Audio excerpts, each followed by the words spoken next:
Hello, everyone, and welcome into tonight's broadcast for the final round of the 2016 FAMmx Fall Cup, presented by RaceFactorGaming.com in MX Simulator. My name is Kellen Brauer here on Start Your Systems TV, and I'm going to be with you guys here now and bringing you guys the action for probably the next 3.5 long, nice hours here in the final round of the Fall Cup, where we have 3 classes with titles still undecided. Obviously, only 2 rounds in the books. It's a short 3-round series, so the championship's way up in the air. Who knows what's going to happen? But the track is very, very long this week in the Kelowna Civic Center for the final round. And even the pro classes, which will run 20-lap full main events, we could see upwards of very, very high... What am I trying to say here? Very high race times. So minute and a half was the top time. And actually, it was a minute 32 was the top time in the 450 class tonight. And, you know, just standard math. You do a minute and a half times 20. We have a 30-minute main event just in the pro class tonight. And that's at least, it's not guaranteed that those guys will run 130s every lap. We'll have a 140, 150 mixed in here and there, and it won't be the low 130s every lap either, so it could get upwards of 32 to 35 minutes even for a main event tonight. It's going to be wide open, obviously, in that class, but it's also just going to be a crazy night of racing to watch on this here track, created once again by Blake Scheiman. Completely unique track.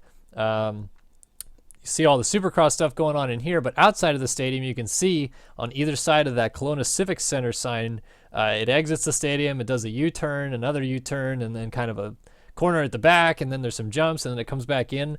And that'll be a talking point that we'll talk about a little bit later on as the show gets underway. We're going to have the open amateur heat racing kicking off here in just a minute. But there's also another big factor on this track that I think is going to play into it a little bit more tonight, and that is the fact that there is a split starting lane tonight.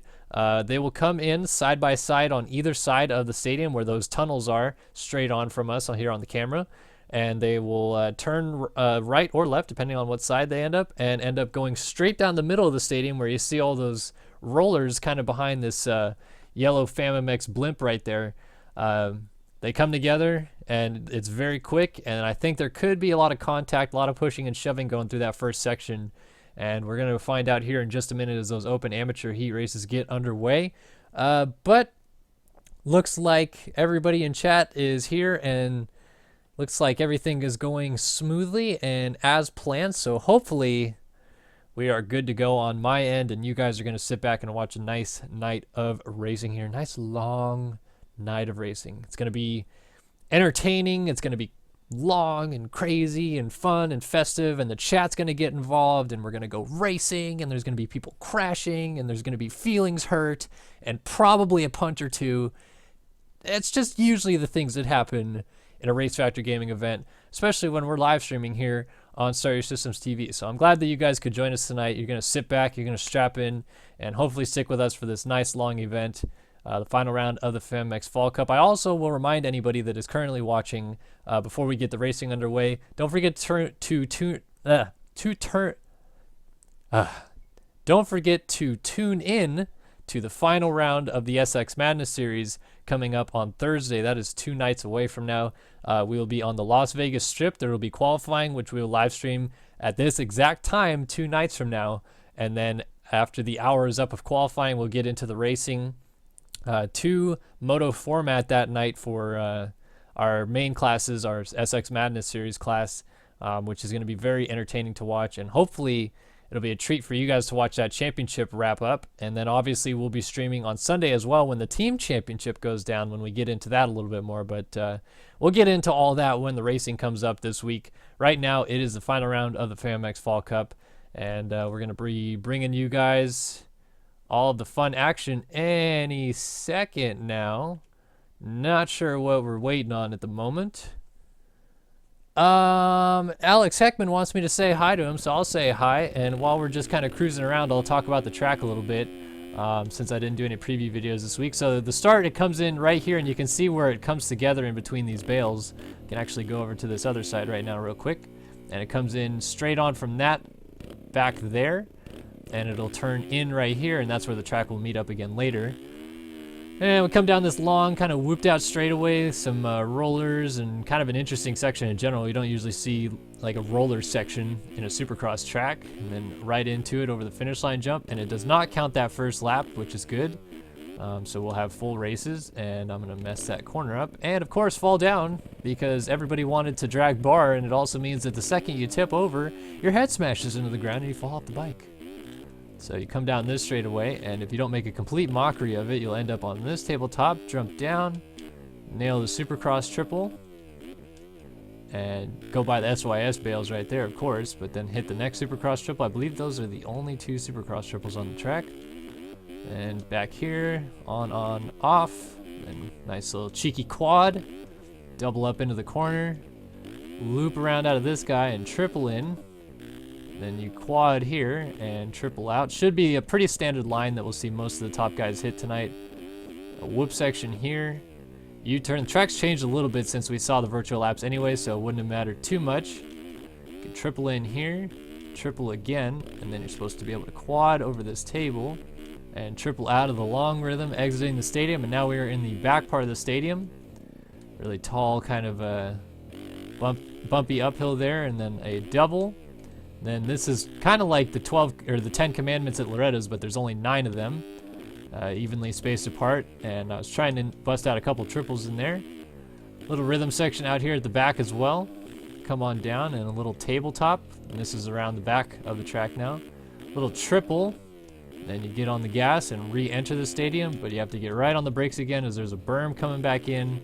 Little 3 rollers and back onto the main part of the track that you started on when you came across to grab the whole shot the first time down here in the second corner, which we'll see all sorts of chaos and carnage going on. And that has been a lap of the FAMmx Fall Cup, brought to you by myself because nobody else is riding. And Blake is sitting on the starting line, and look at him, he's contemplating life. He's deciding whether or not he's going to start the race tonight, or who knows what he's going to do. Let's see if chat knows what he's going to do. Oh, there we go. Oh, there we go. So 12 races tonight. 6 heats, 3 LCQs, 3 mains, basically how it goes down. 2 AM heats, 2 Prince of SX heats, 2 King of SX heats. The AM LCQ, Prince of SX LCQ, and then the King of SX LCQ, and then those exact same order will take place with main events happening. And, oh, actually, they are shortened tonight. Thank heavens. 5 laps each for the heats, 4 laps for the LCQ, so that does not change. But only 10, 12, and 15 respectively for the main events.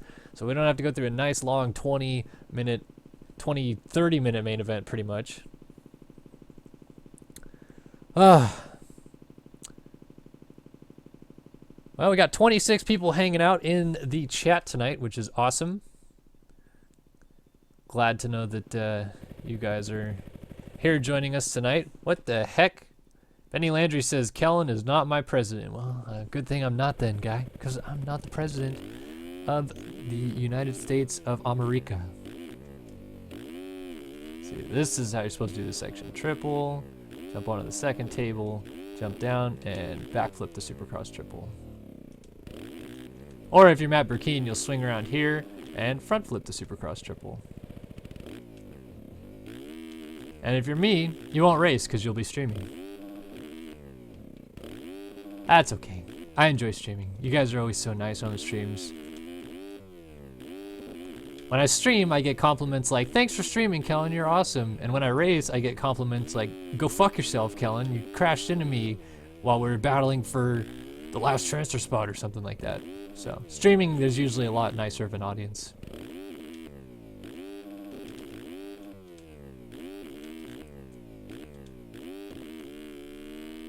Alright, so we are just waiting on Mr. Blake Shyman to call a restart to get heat racing underway tonight.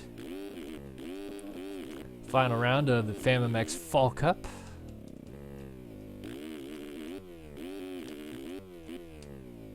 Well, I was alerted to the fact that there is a pretty big line that you can do back here, so let me see if I can do it. It's just first try going in. Not even gonna get the quad in, so yeah, not even close. See if I can do it from off track. T Burns, you're the bestest, Kellen. Oh no, T Burns, you're the bestest. Hi, MX Racer.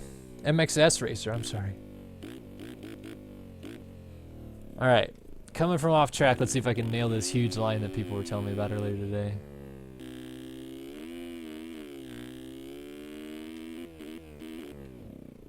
Oh, nice. Nailed it. Looked like shit and then crashed, but you know, whatever.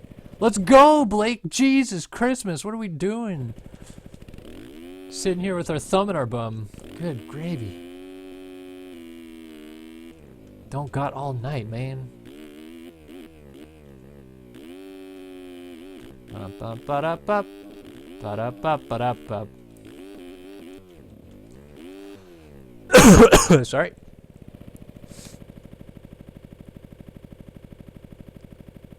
Leahy 118. I'm the real MX Racer. I like it. Got my boy Kyle Bennett. KP. Same initials. What it is. Alright. Any day we want to get the racing underway tonight. That would just be neat, wouldn't it? We get some racing going on. Alright, amateur heat 1, a restart, 5 laps, top 9 of the main. Alright, we are 13 minutes past the hour. Blake is already running behind schedule. Hopefully it means we'll catch up to schedule a little bit by doing shorter heats, but, you know. Okay. All 29 of you watching my live stream, it's time to go racing for the final round of the FAMmx Fall Cup. And the first up on the ballot will be Amateur Heat number 1, which will keep you guys updated on the points as the nights go on. But Alex Stinson is your points leader in this class. All right, let me make sure I got this right. All right, got to pick someone who's on this side of the gate, and we are underway. And I'm looking at Brandon Rowland. He had a good gate, and he's got a good line into turn 1. He's going to swing and take everybody down, and they're all just piling up coming through the first couple corners here. Coming out of the corner first was the 235, I'm sorry, of JTD with Benjamin Dumont and Jake Warden right behind him. And all these guys trying to throw the sauce, but more doing some amateur goon whippage. I like it, though. I like trying to get stylish on the opening lap. Some block passing going on back here. People getting put on the deck. JTD cruising away. So again, 5 laps, not 6, which is nice as these laps are very long, especially for the amateur guys. No harm, no foul. They will be a little bit slower. And behind JTD comes Benjamin Dumont trying to close in, but D is actually nailing some of the hot lines at the front. Felke is stuck in the Davalos bales. He's going to get passed by everybody and their grandmother as he tries to get out of those. And he finally does, but then gets put back on the ground by Ricky Williams. And then cartwheeling in there was Brandon Rowland, who we watched off the start. And everybody's stacking up. It's a party in the U-turn. Double fall off of Brandon Rowland. All right. Still JTD leading this thing, though.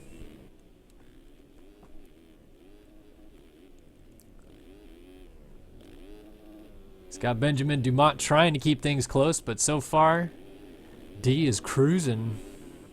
He's going to cruise for a bruising. Throwing a little bit of sauce on the triple, coming back into the stadium here.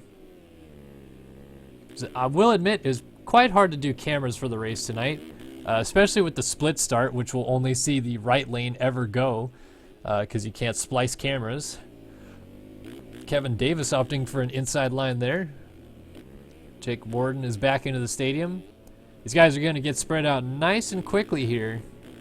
Big track, big lap times. Oh, Warden down, or Ricky Williams sliding through. And Felke back up from his crash. Alex Cunningham is also in there. Warden gets going in front of Saunter and then goes down again. Austin Eklund slides through now.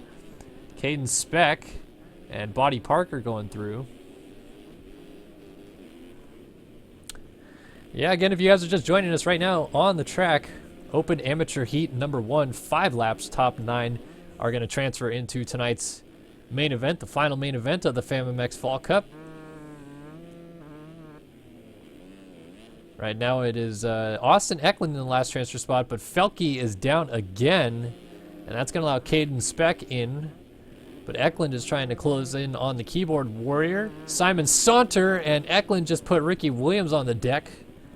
Williams was trying to get up from a crash, ends up on his kilter again. Still gets up in a transfer spot though, although behind Spec, so now Jake Warden and Charles Gable are going to try to close in.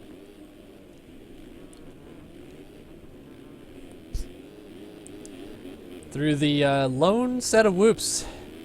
Very small set of whoops, only about 7 whoops as Gabe ends up upside down. So Parker goes through, then some contact with Fabry and Eglund. I'll try to chase Ricky Williams, who is still in that final transfer spot. He is trying to get around Caden Speck to move himself up to 8th as they work their way through the 9 commandments.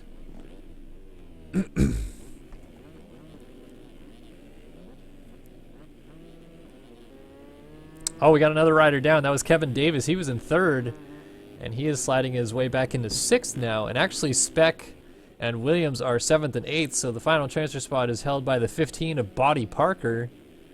And Eglund isn't too far back. Trying to find ourselves a little battle. Cunningham right now.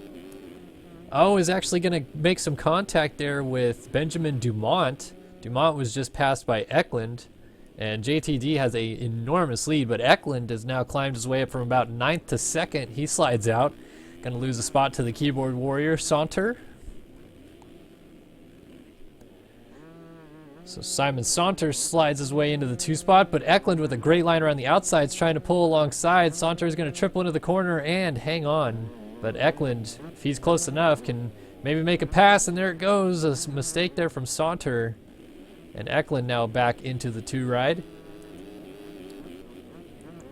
So some good position swapping going on here. Cunningham sits in the 4 ride. Relatively uncontested. Davis has moved back to 5th. Caden Speck is 6th. Ricky Williams now moved up to 7th. Dumont has slid all the way from 2nd to 8th. Body Parker still is in the final transfer spot. And looks to be, at least for the time being, pulling away from Colby Eglund. Jake Warden was up front early. He's gone backwards, so spread out very quickly here. Leader is now moved on to lap 4 as JTD is 3 sections in, and Eklund in 2nd is just now re-entering the stadium. This track could end up being one of those types of tracks where we see some massive gaps ending up in between people. It's a very long track. It's a supercross track too, which means it's harder to navigate than most of the nationals. So you can see the top 3 are already pretty spread out. JTD is cruising at the front. Oh, we got a rider down in the background. That was Dumont, who looks like he had just made his way back up into the 7th spot, but he loses a spot to Parker, and that's Eglund, and that is that Caden Speck? Yeah, Caden Speck going back through and into the final transfer spot. And he's got Jake, the DDoS Warden holding him down right there, trying to get by him. Fortunately, these guys are going to have another lap after this one. Don't believe JTD will get to them. I'm trying to see if I saw D re-entering the stadium in the background.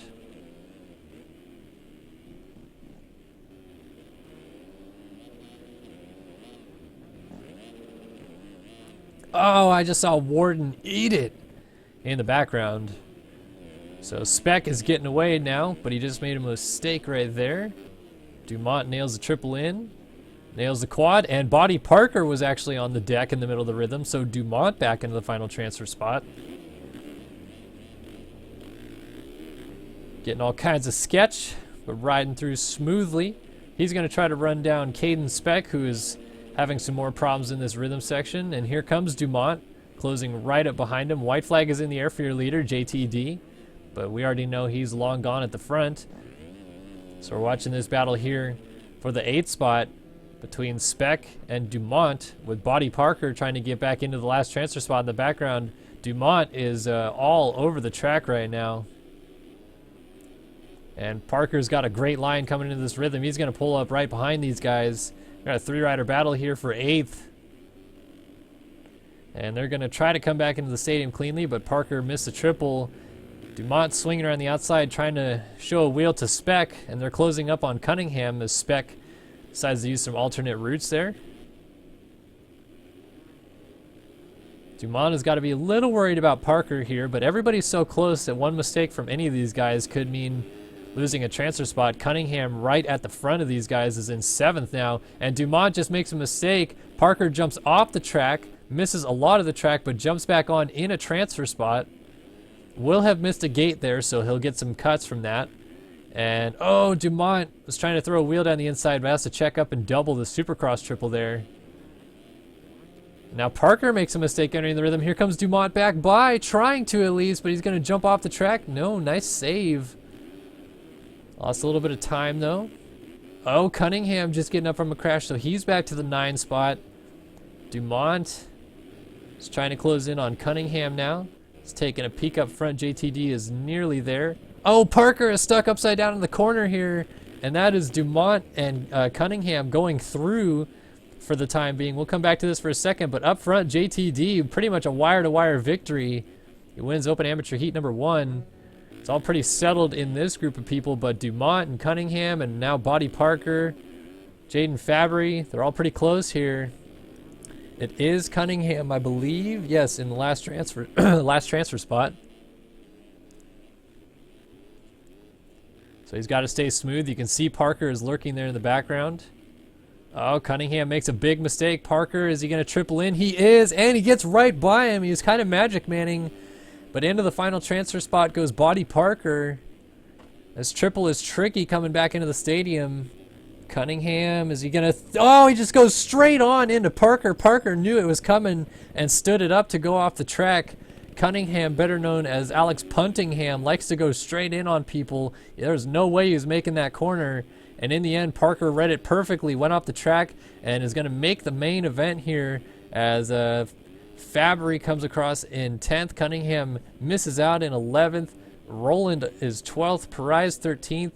Felke, Warden, Long, Gable, Schmeider, Cox, and Harlan not going to the main event. The guys that are going in front of Mr. Buddy Parker: Benjamin Dumont, Caden Speck, Ricky Williams, Simon Saunter, Kevin Davis, Colby Eglund, Austin Eklund, and your winner JTD. How about Colby Eglund, man? He came from outside of a transfer spot to weave his way into 3rd there in the closing laps. This is a pretty good ride from Eglund. And if you guys will excuse me for a second, I have a message in chat that I'd like to take a look at. Blake Shyman.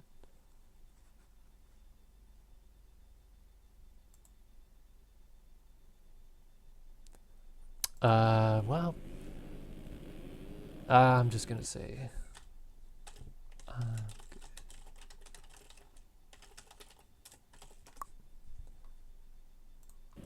all right.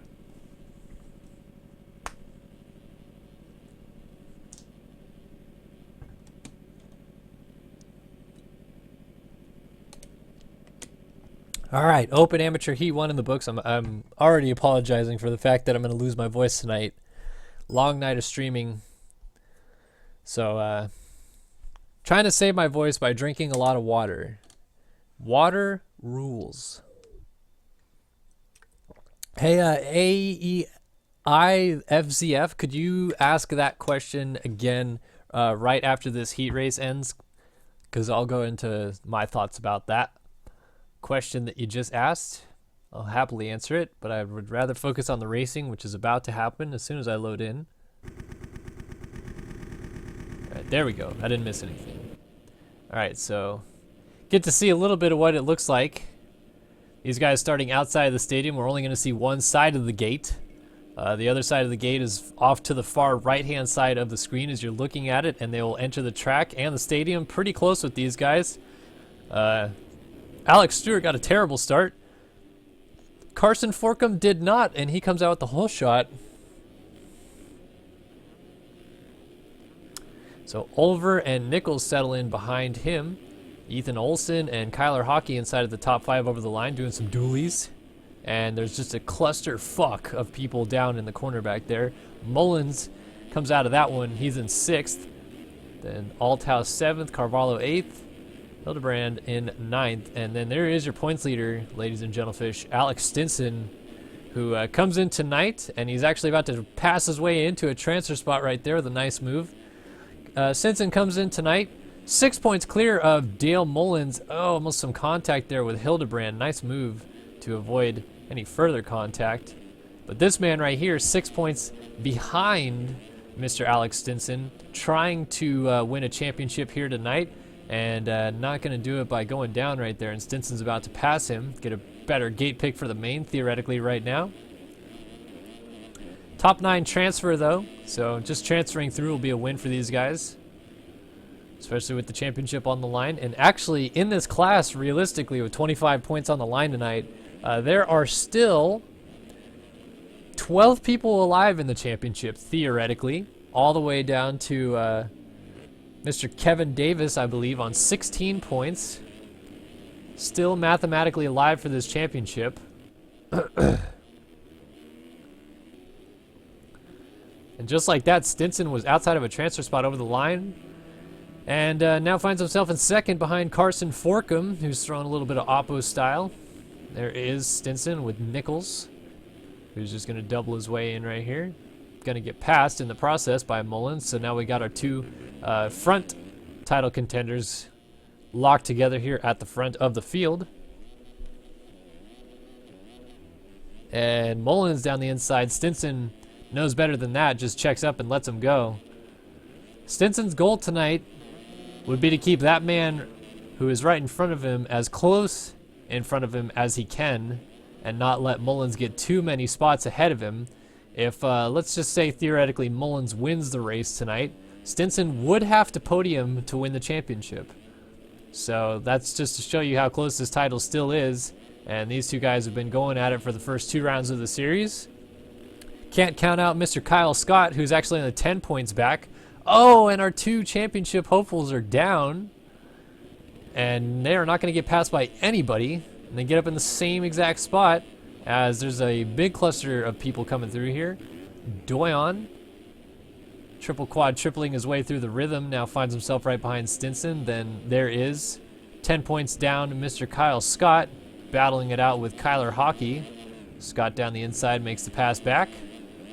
These guys are going at it, though. Hockey's trying to show him a wheel and gave him no room right there, but nice move there from Scott to back out of it.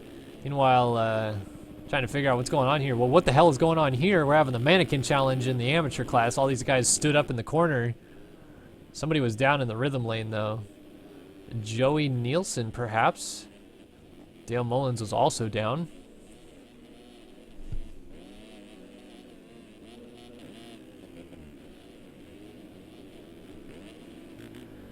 Nobody is touching Carson Forkham so far at the front. Doyon now has Stinson pressuring him from behind.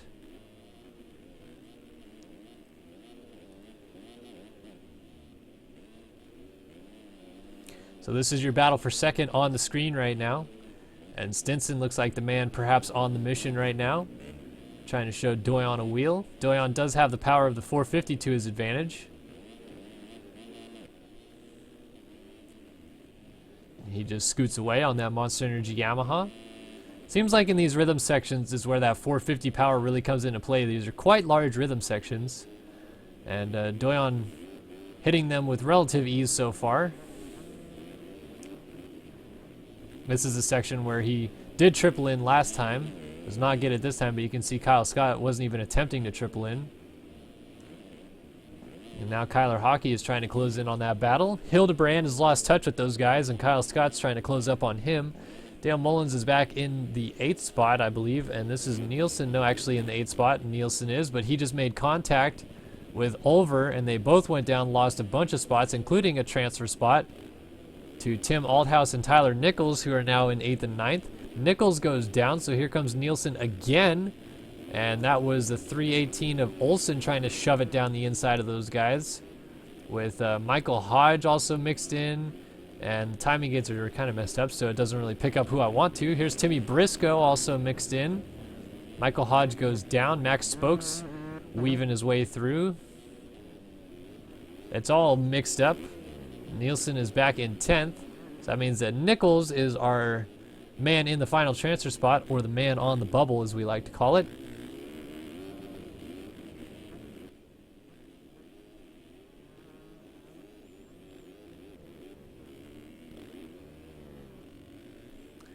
Looking smooth so far. He's trying to run down Tim Althouse in front of him.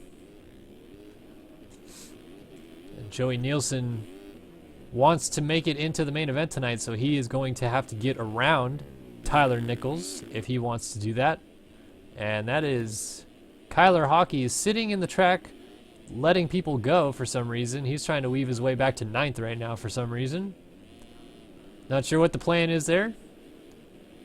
Got a little bit of a gap over these guys now.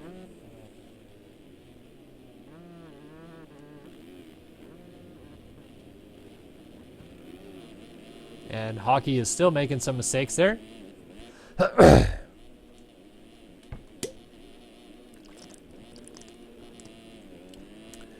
Yeah, I have no idea what Hockey's doing. If you listen to his bike, he's doing some revving and some clutching and some things and some stuff and some other things too. Although now it looks like he's back on the gas again, just moved into 7th as Nichols went down. Althouse is now 8th, and Nielsen is 9th, but he just gets put on the deck by Max Spokes, and then just a pileup of all sorts going on in the corner. So Spokes now is in the last transfer spot. Over does a little dolphin dive in the rhythm section, end up going down. So Nichols is now 10th, trying to run down Mr. Max Spokes. Does a little dolphin dive in his own right there. He's going to have to worry about Ethan Olsen, but they're both going to try to go around Max Spokes, who is on the ground. Olsen just ran into him. Nielsen now in 10th as Nichols, once again exiting the stadium, was in the last transfer spot for a second, but Kyler Hockey just let him have it once again. Not too sure what Hockey is doing exactly here. Not sure if he's waiting for someone or what's going on exactly, but it looks like he's up to speed again.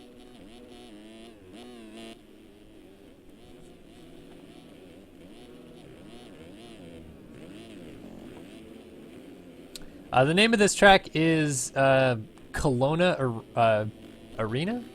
Kelowna Stadium or something like that. And if you go to forum.mxsimulator.com and then click on tracks, it's like one of the first 3 posts maybe.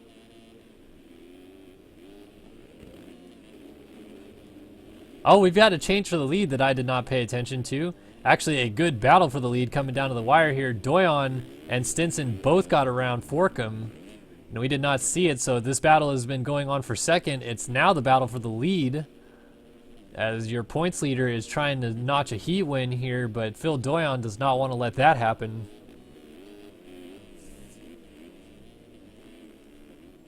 It's going to come up short. No, still gets the triple clean. Looks like Doyon will just hang on to this thing. It was close there for a minute, but he's spread it out a little bit now over Stinson. And coming to the checkers, Phil Doyon, Monster Energy Yamaha, wins Heat 2 of the Open Amateur class here. Stinson goes to the main event as the points leader. Forkham, Kyle Scott keeping his championship hopes alive, running 4th. Hildebrand 5th. Mullins 2nd in the championship coming into tonight. Looks like he's going to go through in 6th. Nichols has made it up to 7th. Hockey has moved up to 8th. And Ethan Olsen occupies the final transfer spot. Oh, Garrett Olver comes together with Tim Althouse, and they both go down. That's both going to hurt their chances to get up to Garrett Olver. Or, I'm sorry, Ethan Olsen. That was Olver that just made contact. So now Althouse and Nielsen going at it.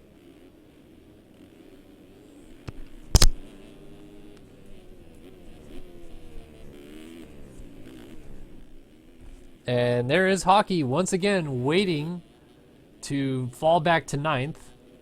And will he still make it to the main is the question. Yep. So Hockey, for no apparent reason, waited to finish 9th multiple times. Ends up finishing 9th and transferring, but not too sure what he was doing. Tim Althouse 10th. Nielsen 11th. Olver 12th. Donnarumma 13th here. Nick Carvalho. Timmy Briscoe. Max Spokes was up there. He's not going through. Mikhail Ming-Woodley. Alex Stewart, a former winner in this class. Struggling. Actually won at the 2nd round, so not sure what's going on with Mr. Alex Stewart. Entered the night 4th in the championship, as a matter of fact. He was only 16 points down and not going to the main event, so this is the first of the real title hopefuls that we're seeing here not going through to the main event right away. Blake Curry and Michael Hodge both did a little DNF action that one. And we'll wait for Alex Stewart to bring it on home here, as he does. Take a look and see if anybody's switched. Hockey, Olsen, Nichols, Mullins, Hildebrand, Scott, Forkum, Stinson, Doyon. So Phil Doyon, winner of Open Amateur Heat number 2 here at the FAMmx Fall Cup. And that's the last we'll see these guys for the next 4 races. Coming up next, the Prince of SX class. Points leader in that class is currently the number 10 machine of Colton Mitchell on 43 to James Armstrong, who is on 36. So that is a 7-point difference.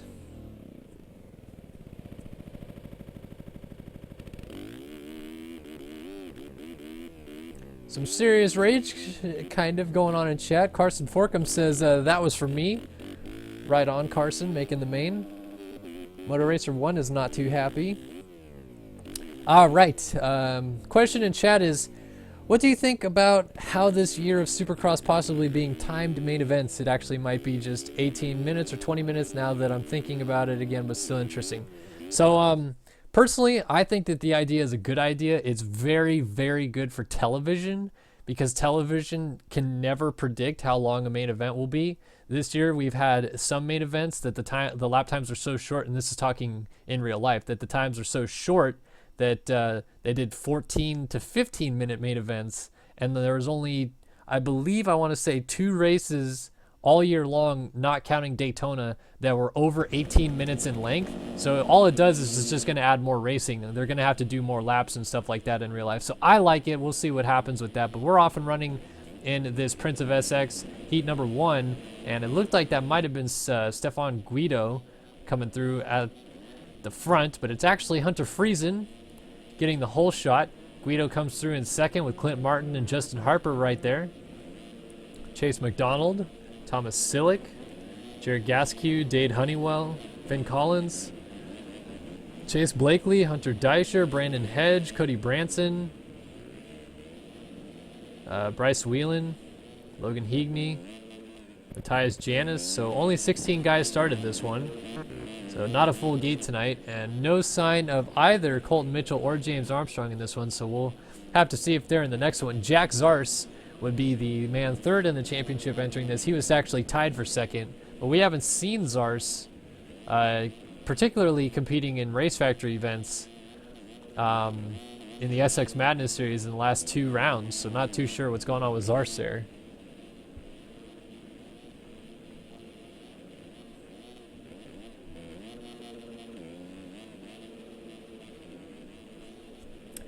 So Guido leads them out of the stadium. Collins is now second. Honeywell has moved up to third, and that is Chase McDonald also right there with him coming out of the stadium. McDonald is bringing Chase Blakely with him there on the 231. Supposed to be number 18, but on his bike is 231. Justin Harper, the 2-stroke warrior, having some troubles in the 9 commandments there, and there's going to be Clint Martin, Hunter Friesen, and Hunter Deischer all going through. And now Bryce Whelan, Sillick, and Matthias Janis, Cody Branson. Look at how many places you lose in this pro class from just one mistake. So things are kind of spread out now. We got a rider down there. That was somebody, Hunter Deischer. Now he ends up kind of mixed in with Harper there, and that is Matthias Janis right in front of him. Cody Branson just going out of screen. All right, so let's kind of figure out what's going on here. Honeywell, meanwhile, up front, has taken over the race lead.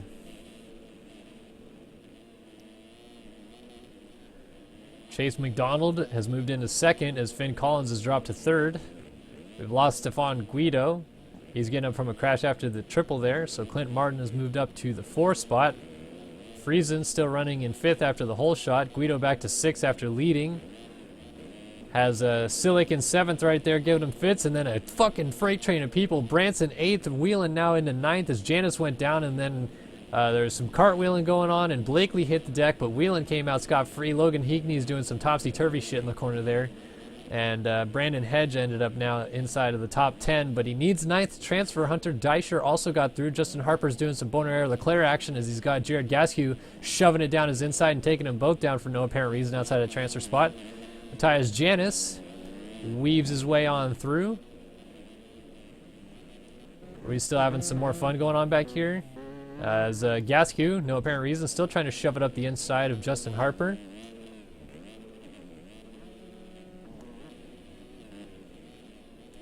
So it's all sorts of chaos. Silic hits the deck. Whelan almost hits him but goes through. So Hedge could have had an opportunity there, but instead he crashes. Deicher now moves into 10th.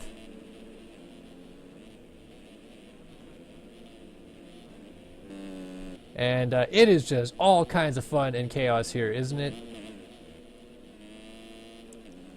Battle up the front has kind of gone stale. Honeywell is leading from Collins again, so we've lost Chase McDonald, or at least a little bit of time lost there. Clint Martin still running in the 4 spot. Friesen putting on a solid ride here for Keystone Racing. Sits in 5th, whole shot. Ends up inside the top 5 here early. Remember, these are only 5-lap races, so we're more than halfway through this at this point. Guido has Cody Branson trying to reel him in now. Kind of a freight train at the front, and all these guys really more or less are running away, or trying to at least get away from everybody behind them and all the chaos that's going on back there. This is 6th and 7th battling it out, but Branson takes over that spot. So Guido back to 7th. And contact, Silic gets together with Whelan, and Whelan's going to get up, move into 8th, and Hunter Deicher now finds himself in the last transfer spot.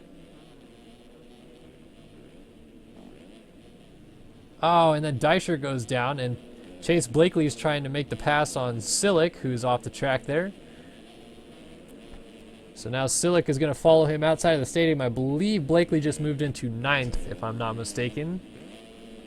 And yes, he did. So Chase Blakely now in the 9 spot, trying to run down Bryce Whelan ahead of him. Thomas Silic also trying to get into the mix. Matthias Janis, Deicher, Higney, Harper, and Gasquet, and Hedge now has fallen way off the back. He's the last runner on track. So we're watching this battle here as Whelan continues to use some off-track excursion type lines. He is running in the 8th spot. Blakely is 9th. Got to keep it on 2 wheels from here, which in the past has not been too much of a problem for Mr. Chase Blakely, but lately has seemed to struggle a little bit.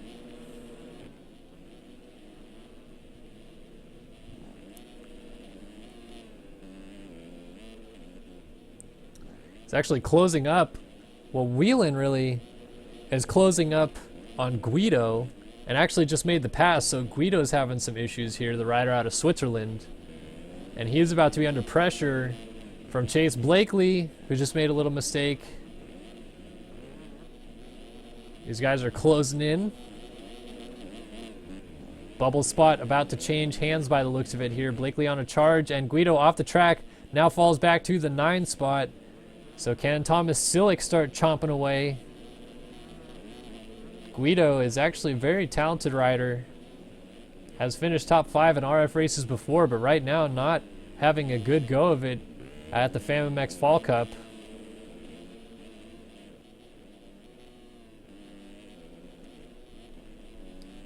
Silic gets a little offline, and Guido goes down, so Silic takes over the last transfer spot. Race leader has taken the white flag. These guys are not on the last lap just yet. They're still going to have to take the white flag, but things pretty spread out. Deicher also got around Guido, so Silic now occupies the last transfer spot. Other than that, it's pretty spread out amongst the front runners. Collins had taken over the lead, but he just went down, and Honeywell is not going to take it back by the looks of it. Actually, yes, he will. Oh, I thought Collins had just gotten going. But battle for the win in Prince of SX Heat number 1 might be on hand here, as Honeywell is going to try to hold off the hard-charging Aussie Finn Collins, who had the lead but just crashed his way out of it.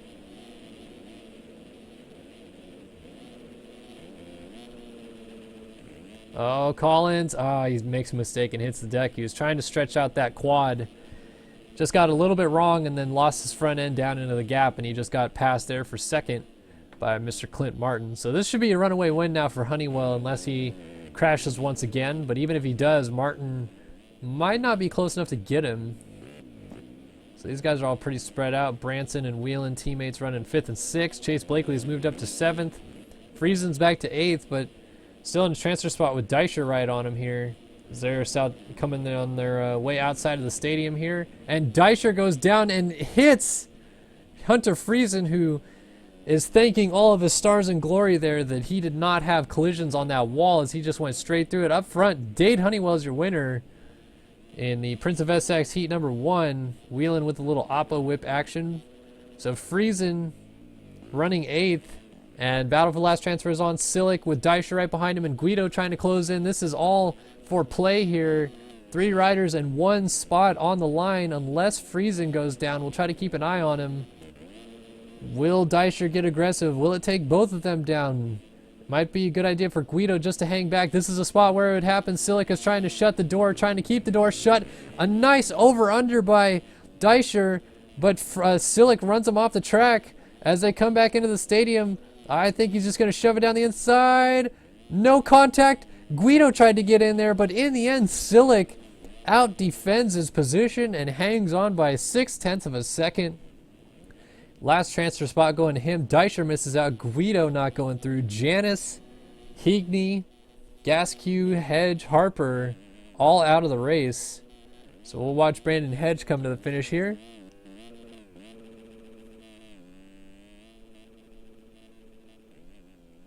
And again, I hope that we will see Colton Mitchell, Armstrong, Zars, Craig Leake, or Devin Ryan in the next heat, because none of those guys were in this heat, and they are the top 5 in the championship. Honeywell is alive. Honeywell on 25 points to Colton Mitchell's 43. So Honeywell would only be 18 points back there. And the last person mathematically alive would be Hunter Deischer, who did not just make the main, nor did Jared Gasque, and we have not seen Robert Wilson. So the only person so far that has made it through to the main event of the top 9 riders that are still eligible for the championship is Dade Honeywell. And there's 1 heat race to go. So 1 heat race in the books, and unless we see the other 7 guys that we mentioned in here, that's it's going to be a big shakeup in the championship not to see a lot of these guys make it to the last round. I'm kind of surprised by that, to be honest with you.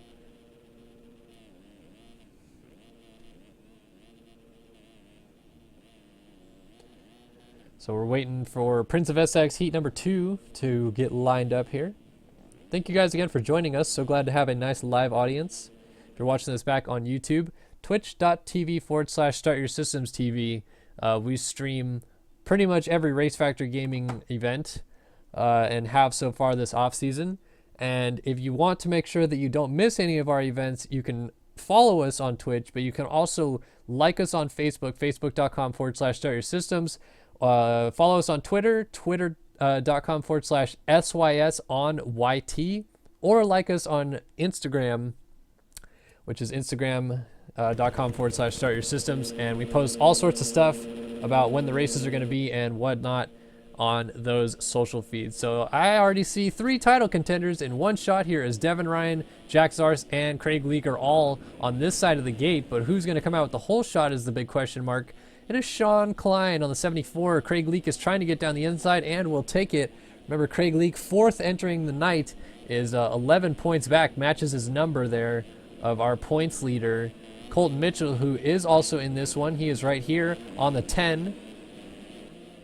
And Mitchell, barring any super big disaster, should have a pretty easy go of winning this championship. We see that Matt Burkeen is also in here. James Armstrong, 2nd in the championship, is elected to race a 2-stroke tonight.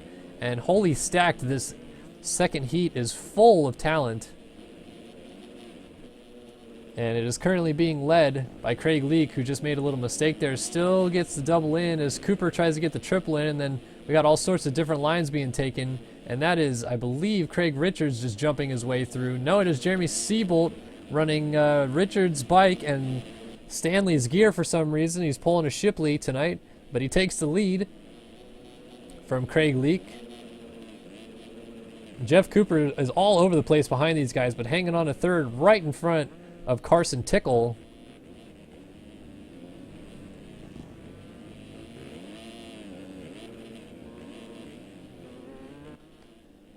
Now Cooper and Tickle almost having it coming together there. We got 5 riders all in the same section here, with Scheinman splitting the gap between Sean Klein, James Armstrong, and the 2 front guys. Now Scheinman makes a mistake and is going to get passed by both of those guys. Klein also just got passed by Armstrong, so it's a twofer for the number 33.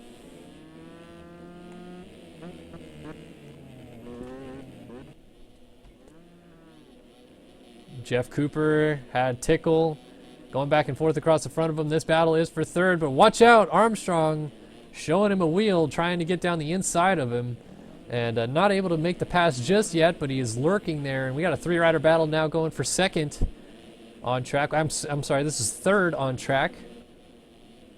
2 leaders going at it out front as Craig Leak and Siebold are battling it out, and actually really battling it out. We just had a change for the lead as Leak has retaken the lead from your 250 West champion Jeremy Siebold, and then Leak cases the quad and goes down, so Siebold gets it back. And then there was a giant cluster of riders down, 4 guys down in the same spot, and that allowed Blake Scheinman to go from 7th to 2nd in one straightaway. So all those guys were down, so Leak gets up in 3rd. Armstrong is now 4th, but he misses the rhythm in front of Jeff Cooper, who still nails it. Derek Thorpe down in the background as Colton Mitchell is now back in a transfer spot trying to come through, with Sean Klein and Burkeen almost making contact right there. Devin Ryan also getting around Sean Klein. Ryan is still alive for the championship tonight in 5th, but Klein is trying to show him a wheel or two. Ryan going to shut the door and really shut it off there. He had no intention of leaving Mr. Sean Klein on 2 wheels after this encounter. That was not for a transfer spot. Jack Zars also alive in the championship, battling it out with Derek Thorpe now, and that is also Rush Chapman in the background. 9, 10, and 11 on your screen and on track all right here. Zars using an inside line there as Devin Ryan down in the 9 Commandments is going to get up sideways right in front of this group, and they jump down the inside of him. So Zars would have had the last transfer spot, but Ryan jumps back by Thorpe, and they're side by side. This is 8th and 9th on the track here with, that was, a big mistake by Chapman as he goes flipping over the bars, and Devin Ryan also down after the big triple back into the stadium, so Zars goes through. This is all sorts of crazy action going on right now in the second heat race here, Prince of SX class. All right, so let's see how things are spreading out. Siebold finds himself out front again as Leak and Armstrong are going at it. Armstrong gets the better of that battle for now. Leak has a good line but messes it up.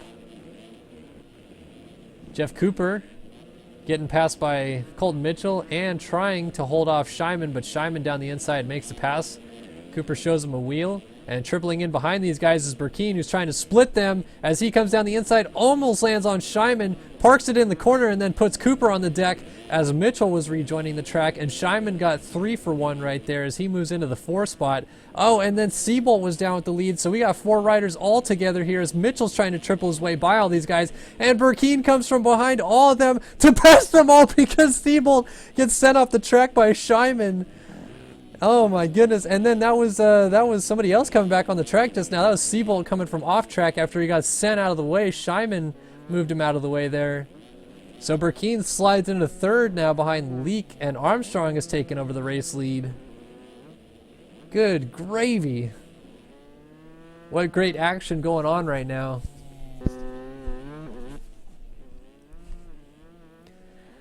So Armstrong, Leak, and Burkeen, the top 3. Burkeen has come from a long way back to find himself in the 3 spot. Siebold has crashed out of the lead back to 4th. Mitchell, your championship leader, is in a good spot to make the main right now.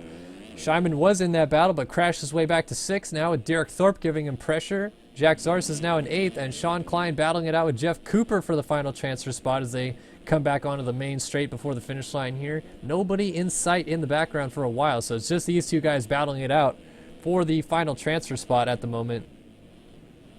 They are very locked together for that matter. We got 2 laps to go for these guys. Cooper's trying to play it smart and not do anything to attack too early here. But Klein is very, very fast. He's going to try to get away. Oh, but Jack Zars is on the deck. And Zars, 3rd in the championship entering the night, is not going to feel too happy about that one as he is now outside of a transfer spot. So Cooper is in 9th. Klein trying to run down Siebold, who is in 7th. Siebold has gone backwards a little bit. Cooper is now right behind Klein once again. Derek Thorpe down on the inside, gets passed by Siebold, gets passed by Klein, and gets passed by Cooper, but does not get passed by Jack Zars. So now Derek Thorpe back to the final transfer spot.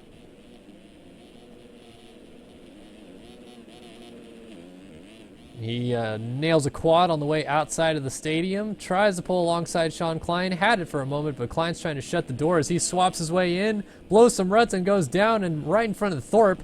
So Zars gets back by. Thorpe was still in the final transfer spot, but Chapman slides through.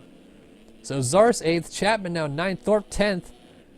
And then that is Dominic Saulnier in 11th with Sean Klein now 12th, but he goes down the inside of Thorpe trying to make a pass, and he gets it. Doesn't mean anything, though, as Chapman is still in the final transfer spot. White flag is in the air, meanwhile, up front, as Zars has Chapman trying to close in on him right now. Still some chaos going on, but Armstrong is pulling away. Burkeen is going to try to close in. Leak, Mitchell, Siebold, top 5. Scheinman has Cooper challenging for 6th. And Zars and Chapman going dualies for 8th over the finish line there. So Zars back to the final transfer spot now.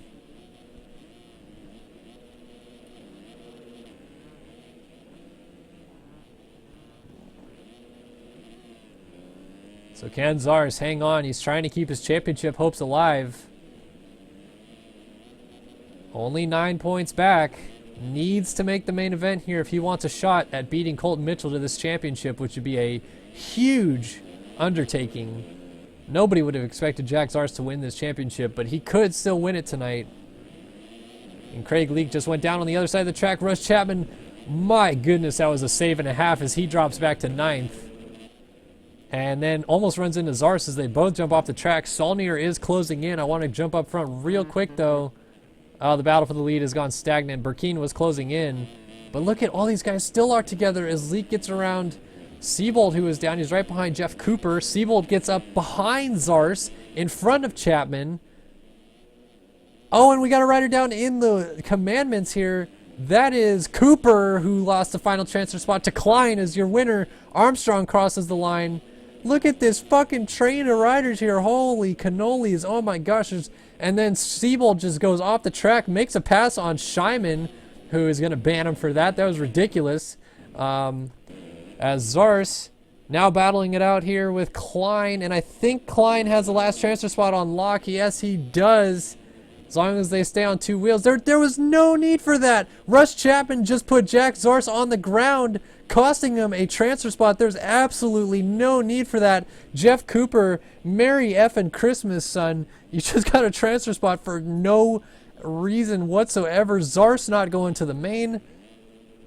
Saulnier also out. Devin Ryan alive in the championship, but is going to the LCQ. Thorpe not going through. Tickle out. Betts out. Only 15 guys started that. What on earth was that? I mean, I already saw some ridiculous maneuvers there from Siebold cutting the triple there in the back and then re-entering the track sideways in front of the race coordinator, Blake Scheinman. I mean, that's the easiest way I've ever seen someone try to get themselves banned.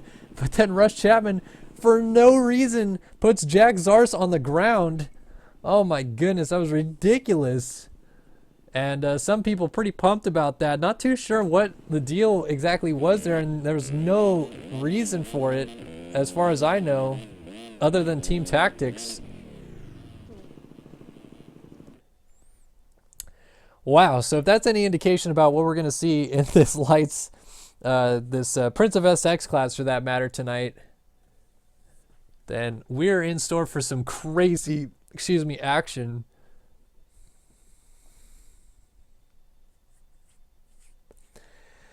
Oh, all right, now let's switch gears as we are on to the King of SX class. And some heavy hitters in here, of course. Did I just see a wild Jesse Hindy on the gate? What in the world is going on? Hindy's racing tonight. Yeah, Jeremy Shipley enters this final round as your points leader. These guys going into turn 1 right now. Smith comes out with the whole shot just ahead of Benny Landry.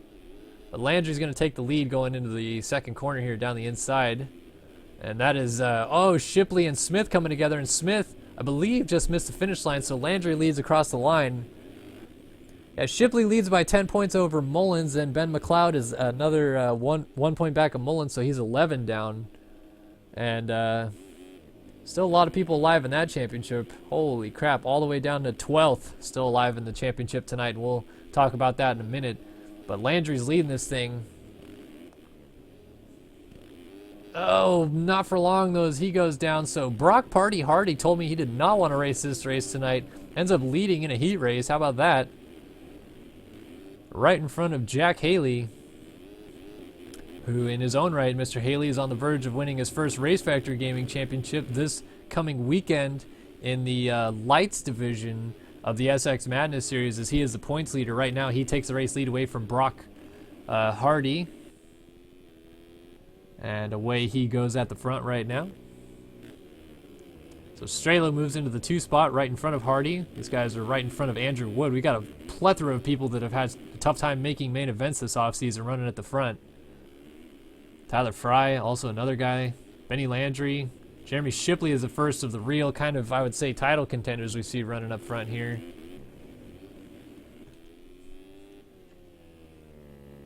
Jack Haley is still alive for this championship, but he is 23 points down, so I don't know. I don't see it happening. Could happen, but I just don't see it.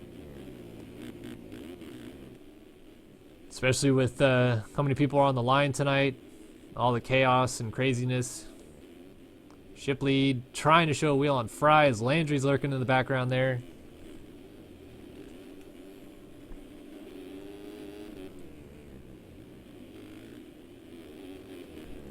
So Hardy has lost some spots. He's now 7th right in front of Mr. JS4, Jeremy Smith. Oh, and that was Tyler Fry down off the side of the track. Helping his teammates' cause, though, as Tyson Fresquez slides through into the final transfer spot. And now into 8th as Landry was off the track. So William Syme goes into the final transfer spot for the time being. Fresquez moves up to 8th. Devin Davis down right behind Brock Hardy. Gets passed by Fresquez. So Fresquez goes to 7th. Syme goes to 8th. And Landry to 9th. And that was Jesse Calloway going into 10th. So Davis now outside of a transfer spot. Tyler Fry was up there, but he went real backwards real fast. Now Hardy down again, going to get passed by Jesse Calloway for the final transfer spot. And Hardy gets up right in front of Devin Davis, who tries to make it move down the inside. And then there's contact. Davis rides out of that one and will get the final transfer spot as long as he doesn't go down here. Nice save, nose endos. But gets the final transfer spot taken away there now by Jesse Calloway. Strela's gone backwards. He's behind Landry now in 8th. Landry is 7th. Syme is 6th. Fresquez slicing his way forward ever so intricately is all the way up to 5th now. He's trying to follow Jeremy Smith to the front, who's now in 4th, matching his numbers. Shipley in 3rd, right behind Awood, who now goes to the lead as Jack Haley coughs up the top spot. So Awood probably doesn't know what to do with his hands and takes over the race lead right in front of Jeremy Shipley. Wood, former winner in Race Factory Gaming competition, won the 2013 Southwick National, but has never really been too solid in Supercross and openly admits that to be the fact. But he's trying to hold off Shipley right now, who, at least in my honest opinion, is much better at Supercross than he is outdoors, and he's going to take that spot away right now from Andrew Wood. So to the lead, Shipley goes. Wood back to 2nd. Next up for Wood, we'll be dealing with Jeremy Smith, who, when he gets bad starts, always seems to find a way to get to the front. And that's why he is a multi-time Race Factory Gaming champion.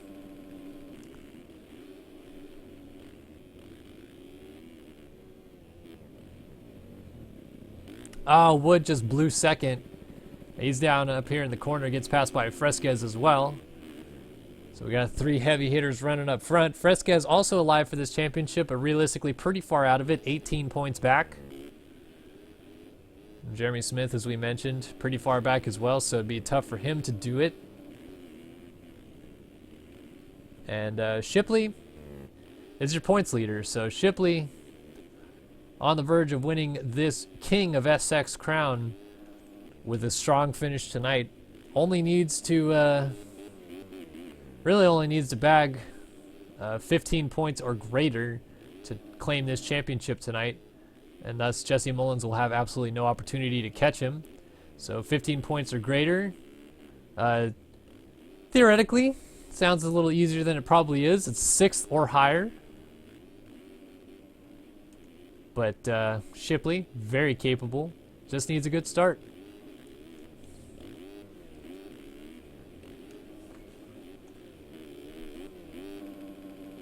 So we're watching all this stuff going on. It's kind of spread out. Haley Landry, that's 5th and 6th. Strelo back to 7th.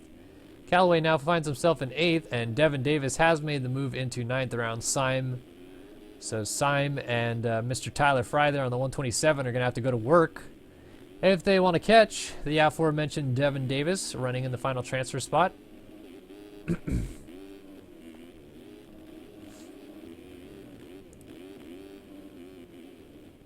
Oh, Fry just went down, so that's not going to do him any good. And Brock Hardy's way out here in the back. Tyler Schmidt having a real rough go of it back here. Your current and reigning 250E Supercross champion must have had a bad start or something, which is uncharacteristic to say the least for Tyler. It's pretty much, in my opinion, what won him the title this year in the East is good starts.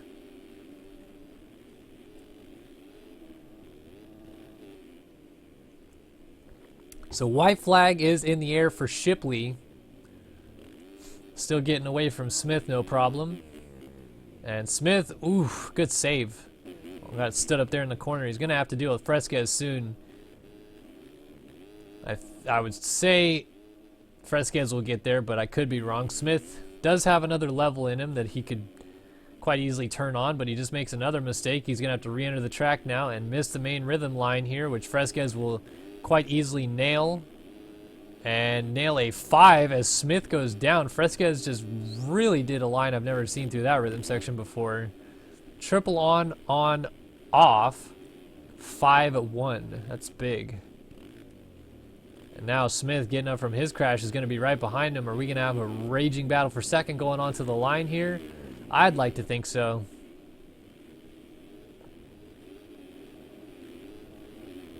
Oh, Fresquez has a mistake. There goes Smith. Into the back they go, outside of the stadium. And who is going to be the benefactor of this one? Fresquez is going to try to keep Smith close here.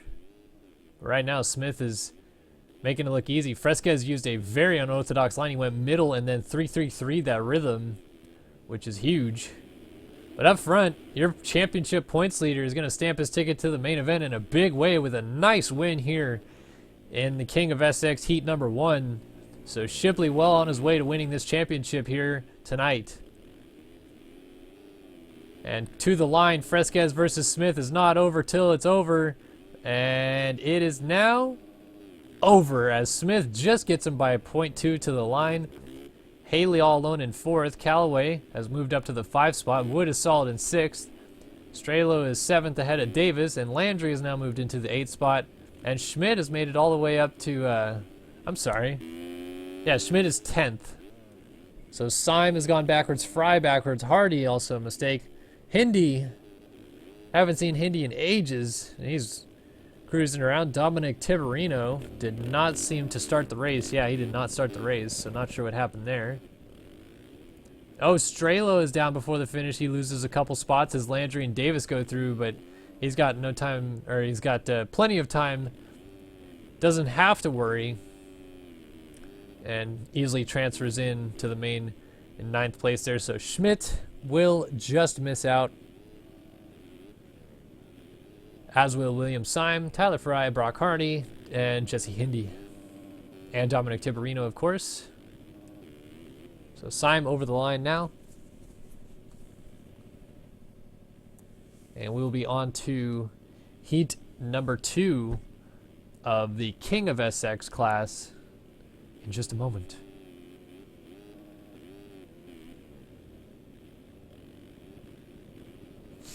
All right, cuts are in. Everybody at the front stayed in the same spot. Dang, 446 Brock Party Hardy with some serious cuts, 7 seconds of cuts. Doing a little bit too much partying off the side of the track, it would seem.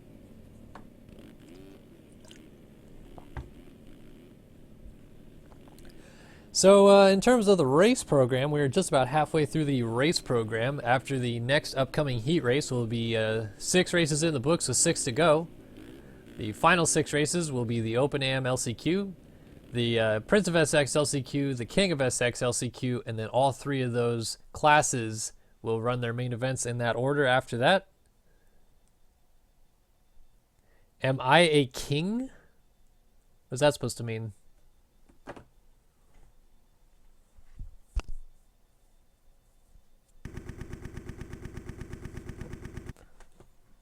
All right. Got all kinds of people in here. We got Mr. Ben McLeod. We got a 75 machine. I don't know who that is. Josh Williams, I'm sorry. Adam Holm on the 81. Logan Lights on the 201. And Trevor Doiron on the 489 are all my guesses for who's on this side of the gate right now. And I'm not going to change it. It is McLeod with a good start. He's going to run a little wide into turn 1. That's going to help out whoever's on the other side. Chase to sell. Coming around with the whole shot. Mullins right behind him, and McLeod ends up in the 3 spot. So Mullins is pretty much the best possible threat to Shipley's title hopes tonight, as he is only 10 points down in the championship. But right behind him, on the big number 59 Kawasaki there, Ben McLeod is only 11 points behind your championship leader. So good to see the 2 guys that are going to challenge Shipley running at the front, as Mullins quickly takes the lead away from DeSalle. And off to the races, it looks like he is going. Excuse me. McLeod trying to show DeSalle a wheel, gets stood up as Mullins is off the track. But hangs on to the lead, at least for now. DeSalle's going to have a good line down the whoops. Will he try an inside move? Nope, thinks better of it. And that allows Steven Azarkowicz to move into the 3 spot as Zach Dupuis yard sales in the whoops behind him. Ben Toy is up here with Trevor Doiron and McLeod getting up behind that. Schuler now moves into, I believe that is 7th, Rob 8th, and Alex Heckman in the 9 spot with Dupuis and Josh Williams battling it out behind that. I see Adam Holm also in the background. And yeah, I did get that right. So Dupuis outside looking in, trying to get around Heckman right now as Williams is trying to just sneak into that battle. Dupuis is going to shut the door on Williams into this next corner. And Heckman makes a mistake, gets stood up, so Williams gets a 2 for 1, and Doiron is down at the end of the rhythm. So he's going to make the pass as Dupuis starts lurking. Almost some contact. Now there is some contact, and they are both going to go down, I would assume. Nope, I don't know how Josh Williams rode out of that. Oh, I know how. He's Australian, and that probably barely affected him. But, you know, it's way worse for the Australians to race with Americans. I laugh. So Dupuis moves into the final transfer spot for now, I believe. Yes. With Ferzaka right behind him. And Adam Holm also coming through.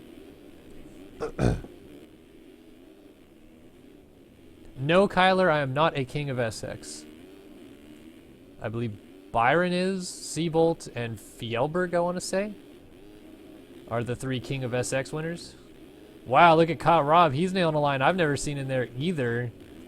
I believe he just went 2-4-5-2 in that rhythm, if I'm not mistaken.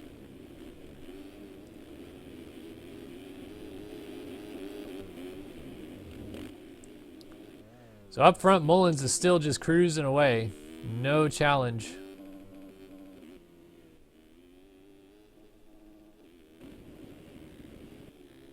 And McLeod now moves into the 2 spot for the time being with Rob. Whoa, what was that? McLeod just stands it up on the top of the jump, and Rob runs him over. So Ben Toy now is in 3rd. Schuler is up to 4th. Josh Williams has moved into 5th. As Azarkowicz is 6th, with McLeod trying to make a move from 7th. DeSalle back to 8th, and Holm in the final transfer spot right now, but he's being challenged by Kevin Ferzaka for that spot, and Holm is just throwing it in front of Ferzaka. Oh, Alex Heckman, I thought he was going to stick a wheel down the inside there. Oh, DeSalle down, so that's going to allow Ferzaka into the final transfer spot. I don't know if Ferzaka realizes that yet. He's still trying to get down the inside of Holm, and does. Now Heckman into the final transfer spot.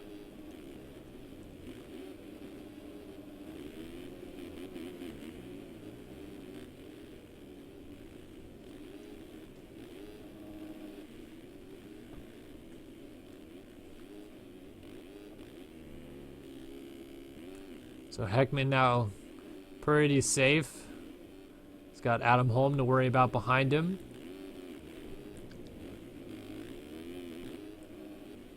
McLeod going to work on Ben Toy, Battle of the Bens. McLeod uses the inside to his advantage to take that spot away. Josh Williams has Schuler right in front of him. Schuler goes off the track. Good safe track reentry. James Schuler did not just come launching back onto the track like we see most of the guys do. Lost the spot in the process, but no harm or foul there. McLeod also makes the move on him. So Schuler drops back to the 5 spot now. So McLeod is moving forward, trying to challenge fellow Australian Josh Williams.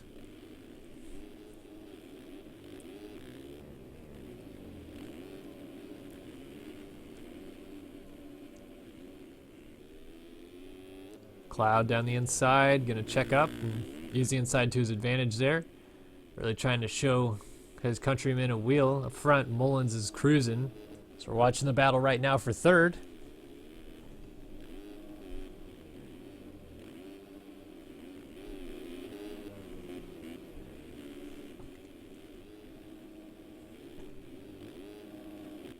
McLeod almost pulling alongside. Little dually action, no real big whippage though. Again, just a little flick. It's really become more natural to do that for a lot of these guys, including myself. I find it very hard to just straight air a jump. As McLeod, trying to show Williams a wheel, and Williams somehow did not tuck the front wheel right there, even though his wheel was twitching all the way through the corner.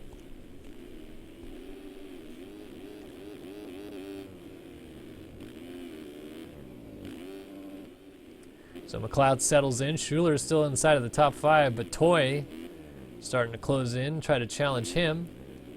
Zarkowicz, another DX3 rider, runs 7th. Heckman is now 8th, and Frzaka has dropped back to 9th. Leitzel runs in the 10th spot. Holm is 11th. Dupuy 12th. DeSalle, after running up front early, is 13th. Doron 14th, and that is all the guys that started this heat race. Oh, just saw somebody down. That's Williams. And he is down with McLeod. So Schuler down the inside. Oh, just wrecks Ben McLeod's night. Sends him into the next stratosphere with that one. Schuler into the 3rd spot now. Toy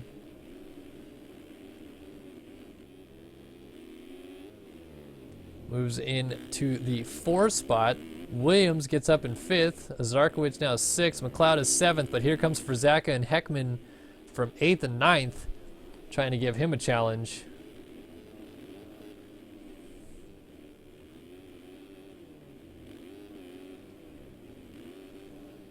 So white flag is in the air. Frzaka and Heckman just got to stay on 2 wheels here, and they will both transfer to the main event, no problem. They have a pretty healthy gap, for the most part, on the next rider behind them. They're also running the exact same gear. Different teams, no team affiliation whatsoever there. So pretty interesting.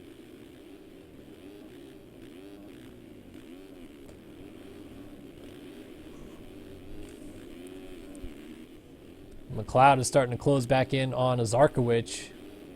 Trying to show him a wheel down the inside here. Gonna go down the inside in this corner and just take Zarkowicz out. Has no interest in humanity. Battling it out for 6th, not a transfer spot, puts him on the deck anyway. Up front, Jesse Mullins is led wire to wire and dominated. Now his teammate Kyle Robb should finish up 2nd. Schuler should cruise in 3rd unless Mr. Josh Williams has something to say about it. Ben Toy just made contact there with, I don't know how Heckman didn't go down. He just basically landed on Ben Toy. But McLeod just getting up with Adam Holm right behind him, and then Zarkowicz. These guys all locked together, and there's another 3-pack behind these guys, so if anybody gets into each other and they go down, this could be very interesting. Frzaka and Heckman are still locked together here in a battle of the team same gear.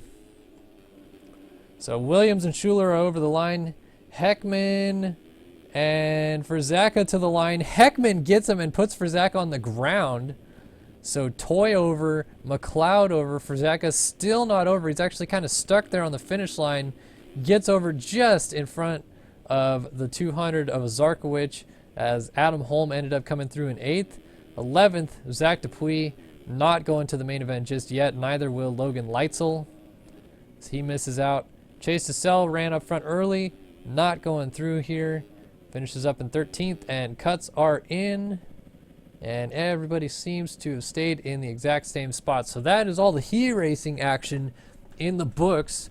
Coming up next is the LCQs, which hopefully provide some good action. And we'll try to keep you guys updated on any championship hopefuls that end up in these LCQs. We have pretty much 12 people alive in all 3 championships. Let's see if I can count correctly here.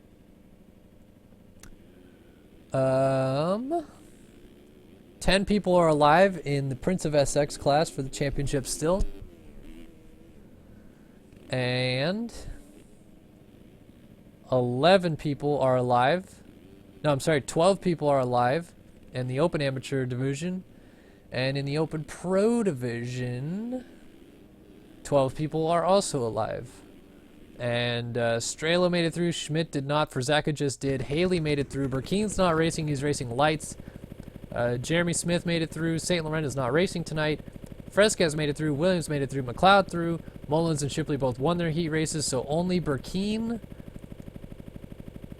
St. Laurent, and Schmidt of the 12 pro riders did not make it through into the main event yet. All right, so I'm going to go ahead and spin some lappage while we're waiting for Blake to build the LCQs here tonight.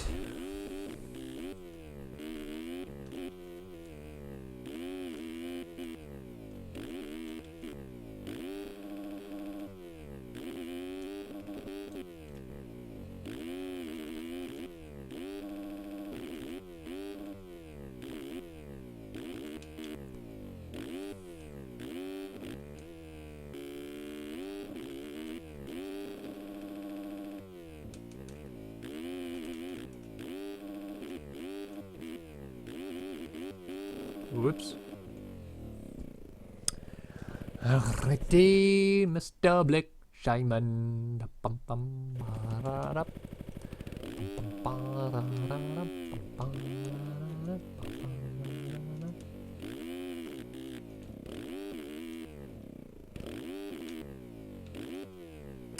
Man, this track is hella fun. 10 out of 10 would recommend downloading to your friends.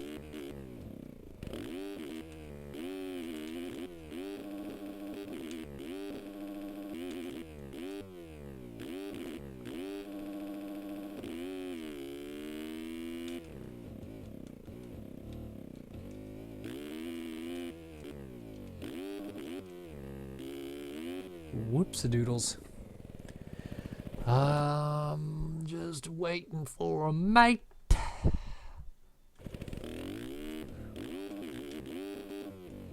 Actually, I'll take the time to move this. There we go. I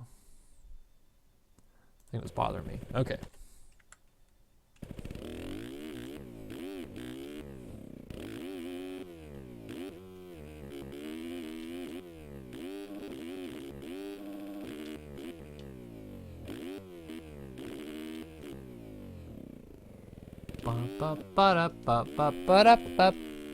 Anybody in chat have any questions they want to ask while we're just taking a short little break here? Trying to save my voice a little bit, so I'm not talking a ton. But I'm just speaking about things that come to my mind.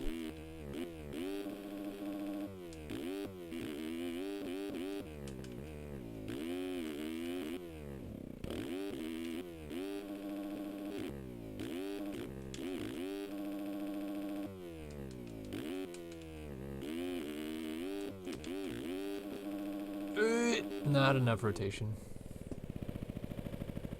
Did I fix the internet? Well, so far we're doing okay. We've only dropped 1% of all my frames, which normally, if my internet cuts in and out a lot, it just completely drops the stream. And so far the stream hasn't dropped to my knowledge yet. We've just had some skips.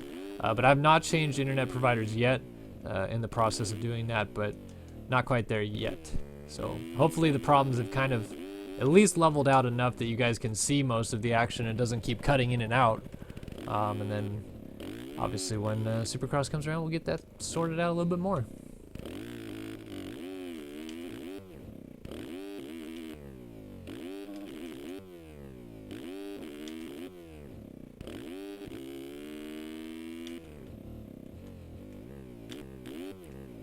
Whoops.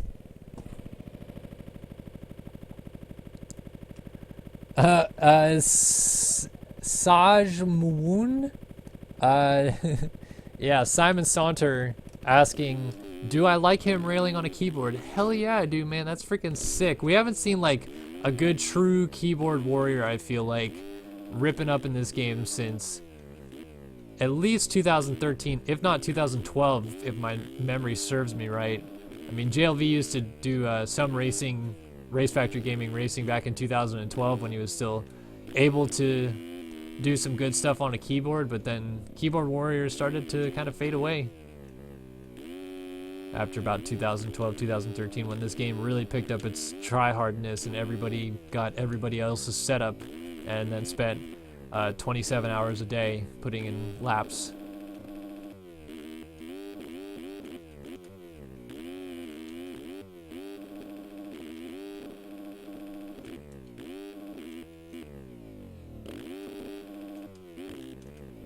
Alright, let's see if I can do it this time. A little better, but I didn't land it. Darn. Gall darn it.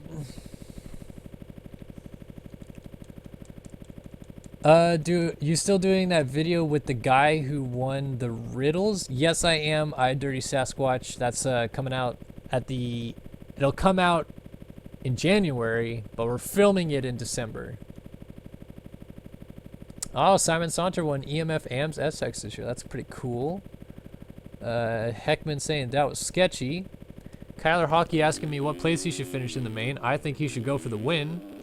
Otherwise, he's literally just wasting everybody else's time sitting around and trying to finish in one particular location.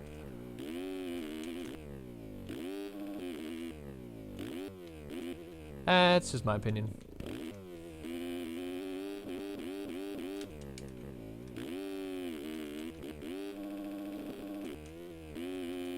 Alright, here we go. Time for the LCQs tonight. What is your level of bitterness regarding tryhards?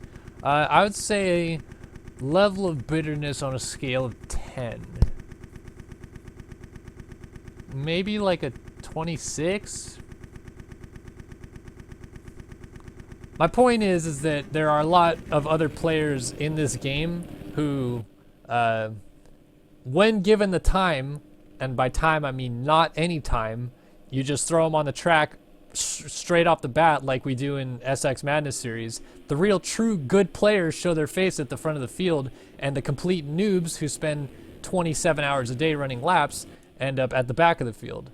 And then when we do races like this, where there's a day or two of qualifying, then anybody and their grandmother ends up in the qualifying for the race, but then they crash every other lap because they don't know how to run consistent laps. So that's what my problem with tryhards usually is. But anyway, we're on to amateur LCQ tonight. And Timmy Briscoe leads away here from Max Spokes, Matthew Perez, and Nick Carvalho. Actually, Jacob Long just got that spot, so only top 4 to the main after 4 laps of this stuff here tonight.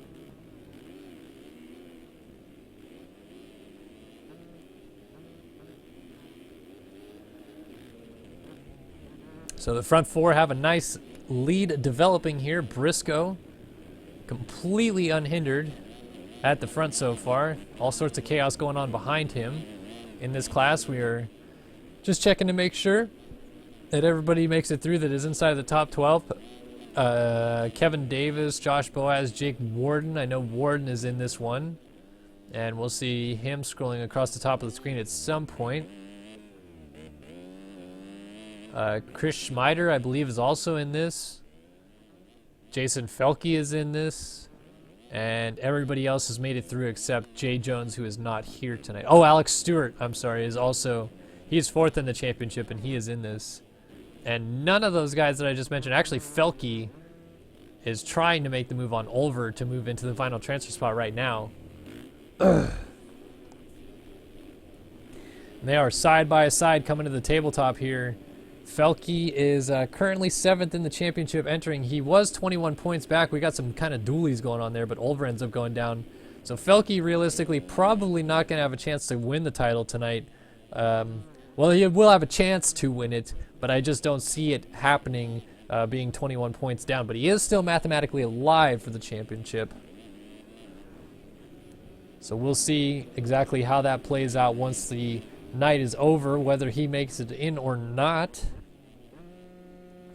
Oh no, my internet's having a moment.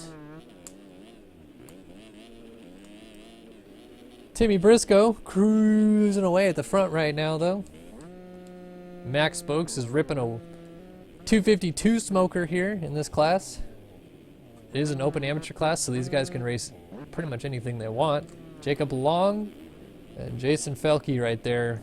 Oh, here comes Roland. Brandon Roland trying to sneak his way in here. And he's going to sneak around the outside. Felke tries to shut the door, but Roland comes down the inside and takes it away anyway. So Felke desperately wants to make the main tonight. Oh, and Roland just jumps off the side of the track. So had an opportunity, but he just done blowed it. Oh, Alex Cunningham just got together with Roland too as Roland tried to get back on the track. Michael Hodge, not alive in the championship necessarily, but trying to make it through to the main event. Ulver, Roland, Mikhail Ming-Woodley, Fabry, Jake Wharton. We already talked a little bit about him. He is mathematically alive in 10th in the championship, but outside looking in right now. And Chris Schmider also mathematically alive in 9th in the championship, outside looking in. Matthew Prize out. Alex Stewart, that's a big shakeup. He was 4th in the championship, only 16 points back, and won last week. And that's starting to seem a little fishy now. I know Stewart dominated the race last week, but now had a real tough time making it in out of his heat, and then rage quits the LCQ. And the only race we've seen him do even remotely well in this series now was last week, where he dominatingly won to pick up 25 points, the only 25 points he's scored so far. So that's interesting.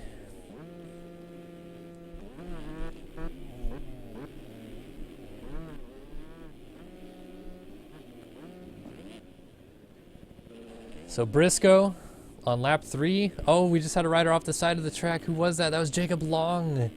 He gets up in 5th, but he is outside of a transfer spot now. So Felke trying to hold off Jacob Long. Oh, and Carvalho went down. And he went down with Ulver, I believe, so that just changed. No, I'm sorry, Ulver must have just tried to been avoiding that. And Briscoe, Cunningham, Felke, Long now in transfer spots. And that is Ulver in the background. So Ulver in 5th, only 4 go to the main. Jacob Long is doubling his way through this rhythm section, and here comes Ulver. He's got a head of steam, and he pulls up alongside and jumps through contact. Ulver into the final transfer spot for now. Blows the inside rut, but no place to go for Jacob Long, so he's settling in behind him. Oh, I think somebody else just went down. Yes, Felke just went down, so that changes it up all over again. And then holy cannoli, is Garrett Ulver almost had it coming together with Jacob Long. They're both in transfer now. Mikhail Ming-Woodley is still outside looking in, if I'm not mistaken. Yes, he is. He's in 5th. White flag in the air for your leader, Timmy Briscoe. And Cunningham is another 7 seconds up the road on these guys, but this is a 3-way battle with only 2 spots on the line and 2 more guys in the background lurking. That is Carvalho and Felke. Felke needs to make it to the main event tonight if he wants to have a shot at winning this championship. And Mikhail Ming-Woodley is trying to get around Jacob Long for that last transfer. Oh, Long slides out. There's contact. Long is off the bike. Woodley gets going, but there is Carvalho going around him, and he's going to end up right behind Ming-Woodley here. Is Carvalho going to get the big rhythm line? No, he just doubles his way in there and is going to have to do the same line Woodley did, but he's actually going to make a mistake and not do it and go down at the end of the rhythm. So just when we thought Carvalho was going to have a chance, he done blows it. Jacob Long goes back by into 5th, and there's a big gap backwards. So yeah, Felke out. So Felke not going to the main. Jake Warden was another one of our title contenders right there on the 237.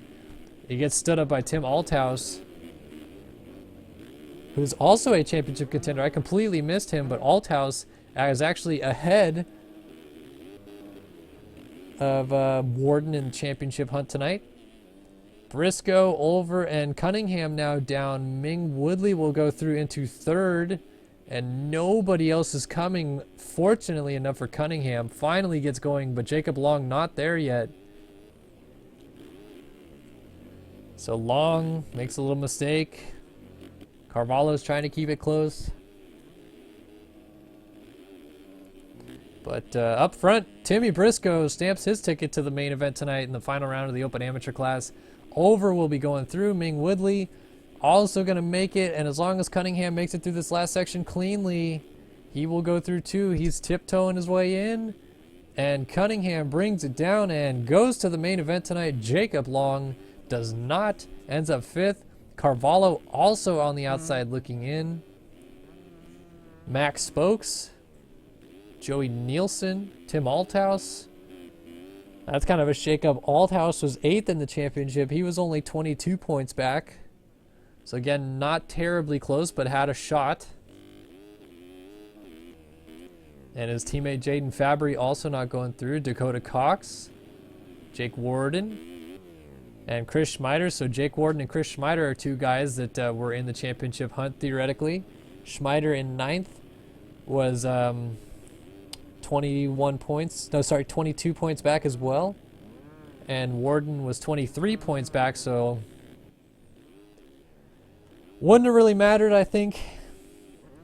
Needed a miracle to win the championship from that far back with only one round to go, but still, that eliminates 3 title contenders just like that. Althaus, Warden, and Schmeider all out.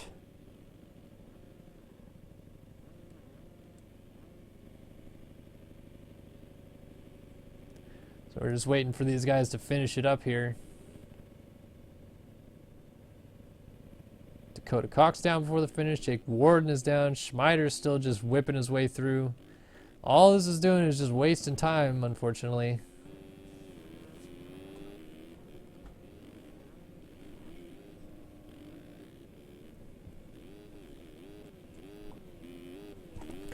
So the final 22-man gate for the Open Amateur class at the FAMmx Fall Cup in 2016 is now set. And now we are set to see who exactly will fill out the final 4 spots in both the Prince of SX and the King of SX class.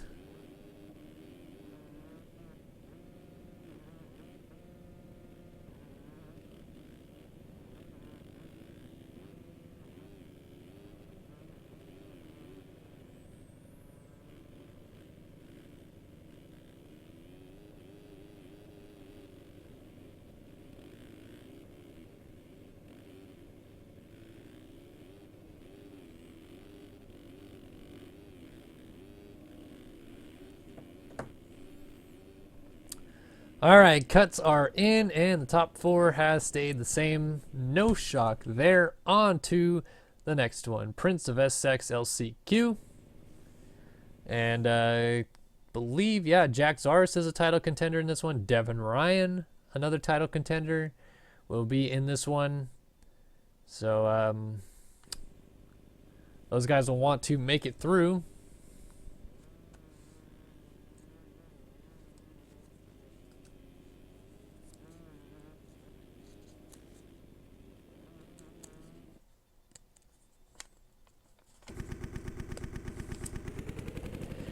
All right. Let's see, who can I look at on that side of the gate? Logan Heagney, who seems to be in the middle.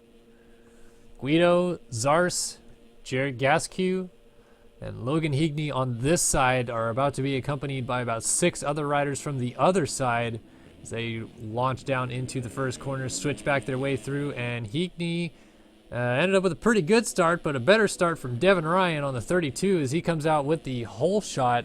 And as we mentioned, Devin Ryan will want to make it into the main event tonight. 5th entering the championship coming into tonight. Only 14 points down.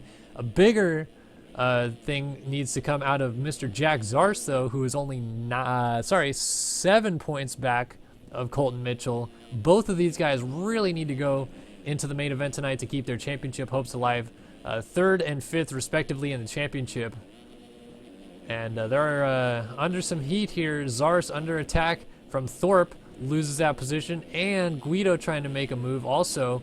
Oh, Gasquet and Guido come together, and there's a stack up of all kinds of sorts going on back here.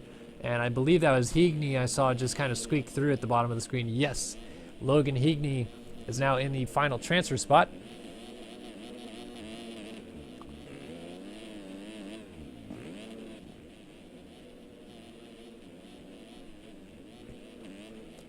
So up front, Devin Ryan, from here I assume, could cruise this thing in. He's got plenty of speed to do it, that's for sure. Should not be a problem. Derek Thorpe also very talented.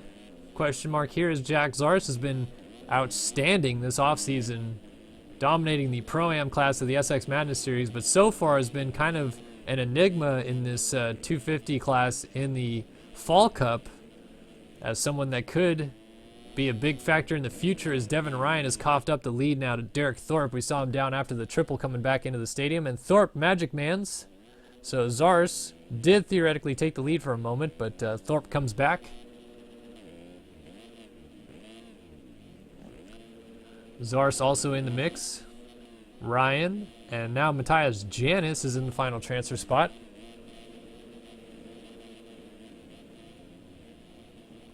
Oh, and Janis is down. Guido will go through, so swapping of positions there for 2 European riders. Guido now in the final transfer. Higney out of Australia trying to hold off his Gasquet. The American comes through behind with Josh Betts on the 96 also in the mix. Oh, Betts comes together with Gasquet, and he is stuck on the face of the triple. Good luck getting over that, my friend, and he ends up just sliding out and falling back down to the bottom. So Guido got a little bit of breathing room from all that stuff going on. No real challenge yet, as Matthias Janis just got back through into 5th. Saulnier shows his face up here. Gasquet is pretty far back now with Betts. And Brandon Hedge was the last runner on track, currently in P10. As Derek Thorpe leading this thing, we haven't done any onboards yet tonight, as I just realized, so let's do an onboard now with Thorpe.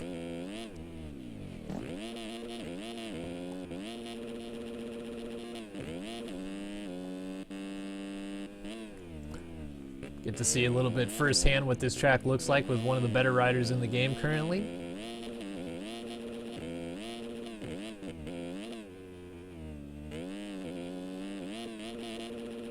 .38.7, so again, very, very long lap times here at the Kelowna Civic Center. Oh, Thorpe jumps off the track. Nice smooth re-entry, little K's out of shape, and still gets the triple. Zars trying to keep him close. Devin Ryan is another 10 seconds back. Little lag there. Guido 5.5 back. Actually has Matthias Janis closing in on him. So we got a battle for the last transfer spot coming up here.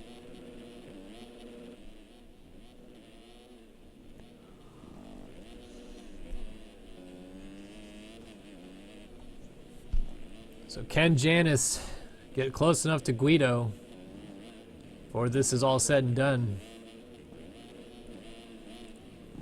We got about a lap and a half left. Really about halfway mark, I would say, excuse me, is when these guys exit the stadium. So maybe a little over a lap and a half for that matter, but about to be a lap and a half right now. And Janis is closing, and he's got some good lines too. Guido trying to do the same lines, but is really having to stretch stuff out, and Janis nails a quad here and jumps out right behind Stefan Guido as they exit the stadium.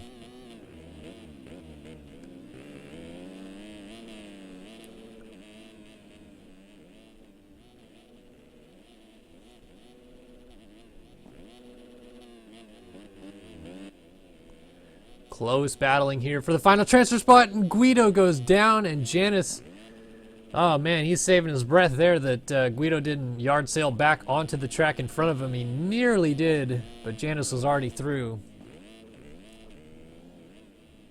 Was that Logan Higney? Logan Higney down off the side of the track there. Not sure what that was about. Saulnier is way back here. Josh Betts, Gaskew, and Brandon Hedge all having a little bit of a moment. Oh, Guido. Well, actually, is not in the position to transfer, but he does have Logan Heagney right behind him. White flag is in the air, and the top four are pretty spread apart, with Thorpe on his way to winning this thing.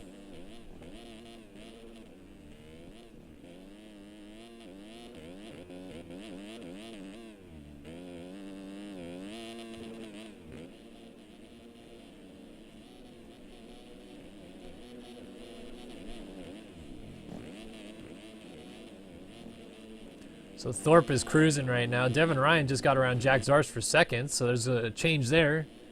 Again, we're watching to make sure that Devin Ryan and Jack Zarst both make it through. Zarst third in the championship, now passing Ryan as they exit the stadium. And Ryan is fifth in the championship, both still mathematically alive. So making the main tonight should be a priority for them, and so far looking pretty good. Our top 5 contenders will all be in the main event tonight, as will Honeywell and Wilson. Gaskew, 8th entering the night, not going to make the main event from here. Derek Thorpe will stamp his ticket to the main event, but he is not mathematically alive for the championship anymore. Still, nonetheless, a very good heat race win, except for the fact that Brandon Hedge just went sideways back on the track and disconnected for that matter after that, but Thorpe ends up winning. Zarst will hold off Ryan for second, and third in the championship goes to the main, as does fifth in the championship, Devin Ryan, going to the main. Janice, with a front flip for style, ends up in fourth, transfers to the main event as well. Logan Heagney was up there, but ends up just missing out here in the end. So close, yet so far, was Mr. Logan Heagney. Jared Gaskew still having his fun battle, or at least I think, or I hope he thinks it's fun, with Mr. Joshua Betts.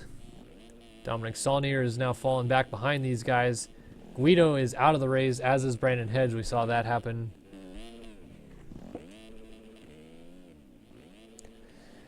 And that's pretty much it. I mean, there's a big enough gap between Heagney and Janice that not much is going to happen there. So we'll just do a nice little panning view here above the stadium. And I'm going to take a break for a second to try to save my voice for the main events.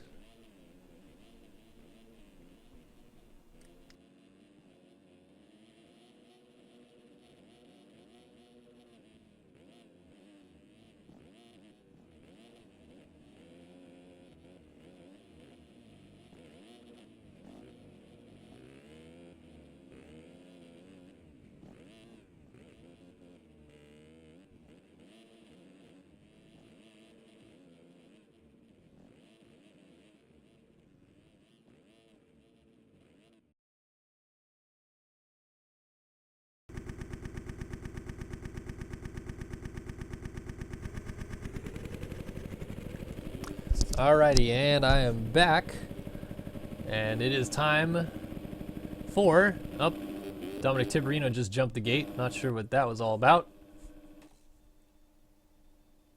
Yep, not sure, but he's going to be stuck there, so we are underway in the King of SX LCQ. Tyler Fry is in this one. I see Hindi, a couple other guys, but Steven Azarkowicz rips a hole shot with Tyler Schmidt and Zach Dupuis in tow. And a bunch of people go over the berm, so Dupuis ends up in the 2 spot now, as I saw back there. Hindi ends up 3rd. Syme is in 4th with DeSalle right there, and Doiron also running up at the front. We got to stack up as Hindi gets taken down. Schmidt slides on through. Leitzel is also up there. So Zarkowicz leading the way here on the 200 DX3.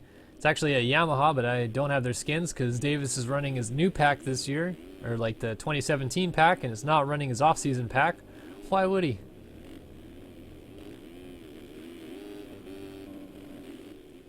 So Dupuis nailing the rhythm lines.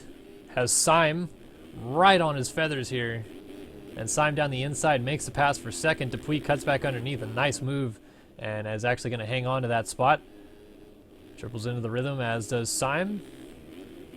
Gets the line smoothly. All of them do, actually, for that matter. Is DeSalle gets the line probably the best. Got it the smoothest, and it was actually right on these guys. splitting of lines there. Two guys go outside. Dupuis ends up going inside. Dupuis trying an inside line there. Makes a little bit of a bobble. Ends up having Syme close in right behind him.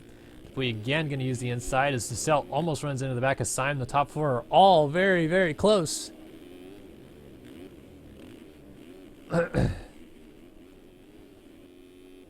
So Zarkowicz, Dupuis, Syme, DeSalle, top four. Nobody in sight at the moment coming from behind these guys. So really, the best thing for them to do would just be to settle into a pace, as Tyler Schmidt back there is in fifth and not close enough to do anything about this front four right now.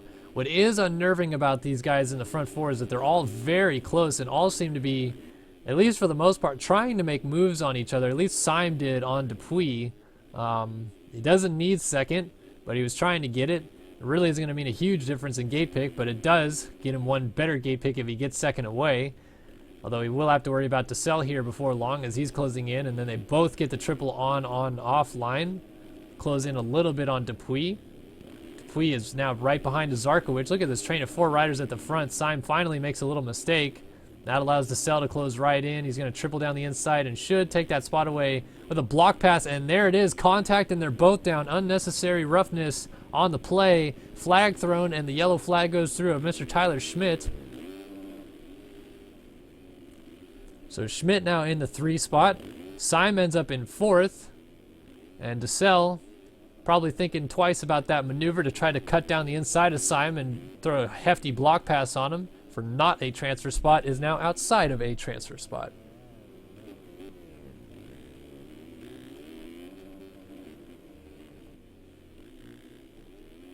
Oh, Zarkowicz is off the track, so Dupuis goes to the lead. Zarkowicz now under attack from Schmidt.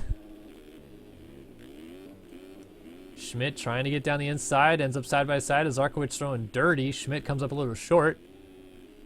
And Syme now closing in the background. DeSalle is still lurking. Syme rides the nose into the corner. Good save. Almost went over the bars there. But here comes DeSalle, and now this time it's for a transfer spot. The first time the contact occurred was not for a transfer spot. Now the transfer spot is on the line, and I have a feeling DeSalle is going to be just as aggressive as he was the first time. We will have to see, though, as he jumps in behind him, jumps onto the table. He's trying to find a way through as Zarkowicz and Schmidt go side by side over the triple. Oh, Schmidt looks like he may have just made the pass up ahead as Schmidt actually ran into him, and Syme goes down. Syme was trying to avoid Schmidt. I saw Schmidt end up side by side with Zarkowicz. I thought there might have been contact, and there must have been, because Schmidt ended up sideways in the track and Syme ran into him. But what it really did for them was kind of open it up a little bit. I guess Doiron is still within about 4 seconds, but Syme going down meant that the top four are kind of in their own world once again. As DeSalle goes to work now on Zarkowicz exiting the stadium, and will get the spot as Zarkowicz missed the rhythm. So Dupuis on the 6 leads them through. The only runner in this class to have a national championship to his name, thus why he gets to have the number 6. DeSalle is actually number 34, but is running Race Carlin's Honda. Zarkowicz, number 200, and Schmidt, I believe, is still running number 94 from his last year number, as he low lines the triple there. Holy Schmidt, some might say. He makes the pass on a Zarkowicz.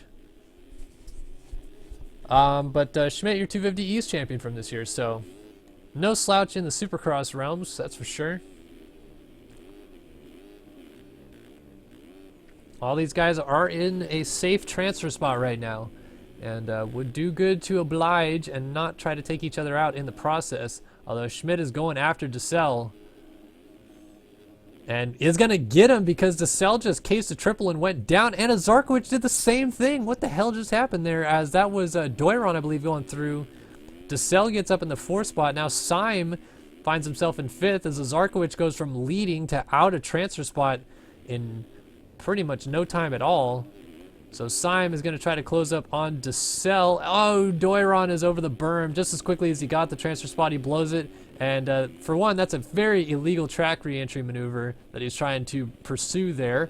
But for two, those are Davalos bales. There is no way you're getting through those. That's why it is an illegal track maneuver. And that is why those Davalos bales are there, to prevent you from doing that illegal track maneuver. So Dupuis cruising at the front. Somebody tells me Schmidt is 36. Yes, he is, which is correct because he finished one spot ahead of me in GNC, and I'm 38. And Mahan has career number 37, so he splits us. But Dupuis is just cruising this one to the finish line. Should wrap up the win, no problem. DeSalle had to endure a couple of attacks. Syme also endured those same attacks because DeSalle was the one giving them. And Schmidt, after falling, ends up still inside of a transfer spot, so these guys are all good. Up front, Zach Dupuis, SYS Racing's own Zach Dupuis takes the win. Getting some stream time for our bikes, which is cool. DeSalle pulling off the side of the track for some reason. Oh, Schmidt just runs into the back of Syme and is down, but okay, nobody is near him. That was very interesting. Tipperino. Well, I think Schmidt doesn't want to race this tonight. He's going to let Tipperino go, or what's going on? Here's a Zarkowicz, and oh, no, Schmidt does take that spot. I don't know what was going on there. Tipperino ends up 5th, Zarkowicz 6th.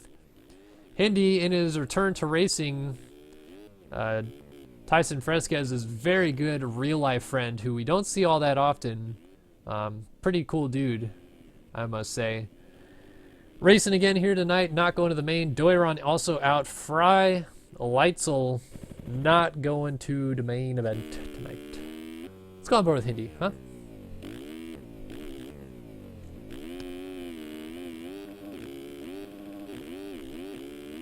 All right, thanks Heckman for letting me know Schmidt's 36. I just look at the questions in chat. I don't always look at who says it. Goodness gracious. All right, cuts are in and everything stays nice and peachy keen at the front. Zach Dupuis ended up winning that thing. All right, it's main event time at Kelowna Civic Center, which means it's time to get physical, physical. Gonna get physical. All right, I'm gonna go ahead and spin some laps while Blake builds the scripts for the main event. So this is what it's gonna look like from these guys coming in. They curve their way in here, loop back this way, and back through here. And then you guys know the rest of the track by now because you've seen so many people riding it.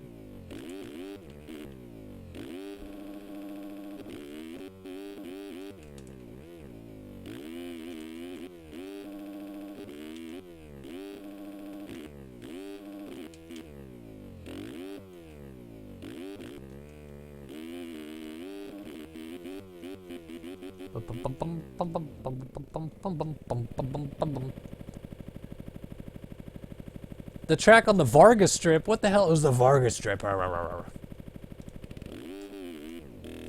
yeah, the track on the Vegas Strip that was created by the Race Factory Gaming track building crew for the final round of the SX Madness series, which will be raced on Thursday night and Sunday night, looks pretty epic.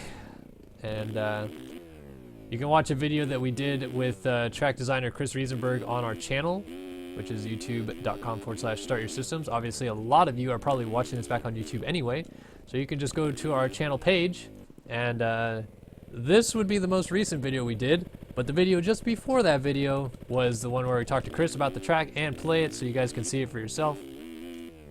It is a boner-tastic type of track. It's pretty cool. I'm excited. I already got to play it, but obviously it doesn't really matter because I'm streaming.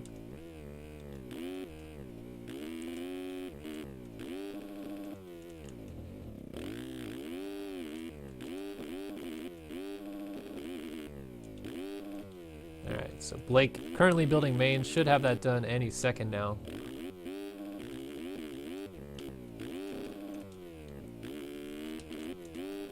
Oh boy. Yup. What do you mean I don't love you, MXS Racer? Why? What do you mean? What was the fastest qualifying time on this track?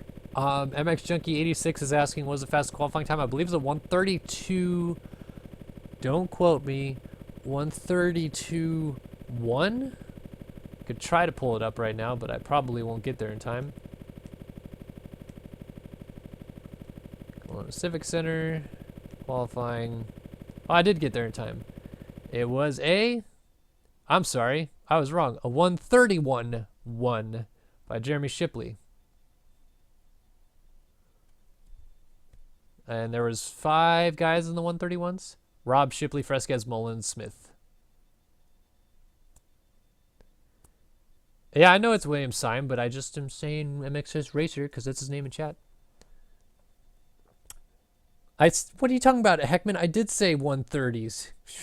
Guy. Oh, I ran out of virtual memory, rip. Here I am looking at chat. You guys are confusing me. Okay, let's go ahead and load that back up there. There we go. Yep, there it is. Lovely touch. Well placed.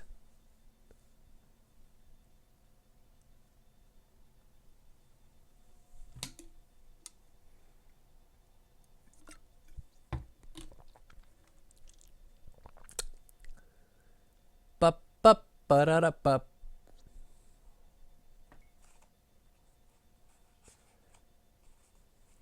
I'm sorry, Nate. I know. My computer sucks. What are you going to do?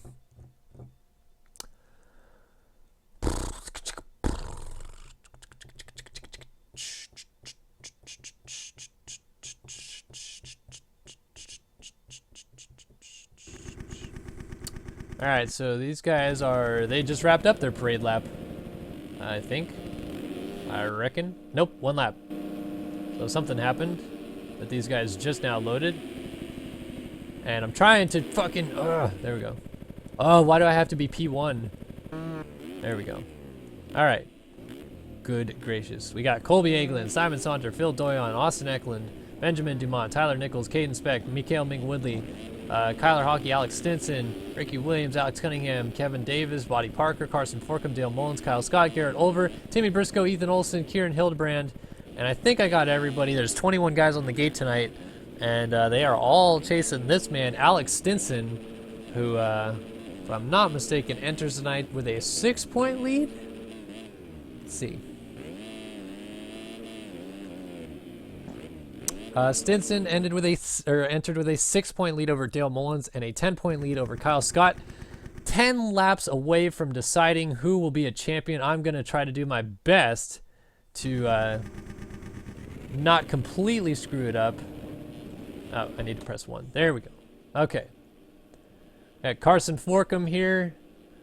And we're about to go racing the final night of racing. The amateur open class is underway, and I looked at the completely wrong guy, Carson Forkham. You screwed me. Into turn 1 we go. Here's the other side of the stadium coming back in, and there's all sorts of chaos. But at the front, Alex Cunningham comes out with the whole shot on the 141. Kieran Hildebrand second, Kevin Davis in third, Eklund in fourth is the first of the real championship contenders that we see. He is 21 points back in the championship, so kind of not close. Colby Eglund is up here. Dale Mullins here is second in the championship, 6 points back.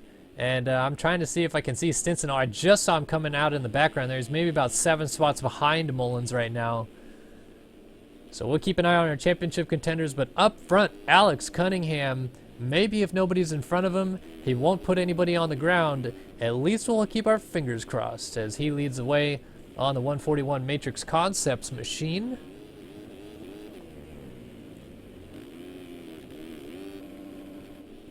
He is trying to be pursued by the number 218 of Colby Eglund.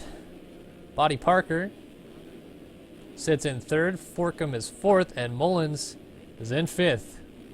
So Dale Mullins, trying to win the championship here tonight and steal it away from Alex Stinson, is in a pretty good spot to do so right now. He's got nobody else that is really involved in the championship anywhere near him. We did not see Kyle Scott tonight at any point, I don't believe. Oh, that is a cartwheeling Carson Forkham, I believe. And it took Dale Mullins down, and here comes Stinson working his way through the 9 commandments. And that is a pass for the championship as it sits right now. Stinson basically needs to finish in or around the same spot as Dale Mullins, and they are now just 1 position apart. Mullins needs 6 or more points on him.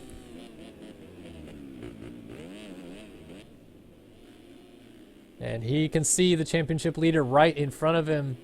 Trying to pay attention to some of the other championship contenders. No Kyle Scott, no Alex Stewart, and no Jay Jones. So really only Mullins and Stinson are the two guys that could have a chance at going for it. We got a change for the lead up front though. Colby Egeland has taken over the race lead. And Body Parker moves to second. Alex Cunningham back to third.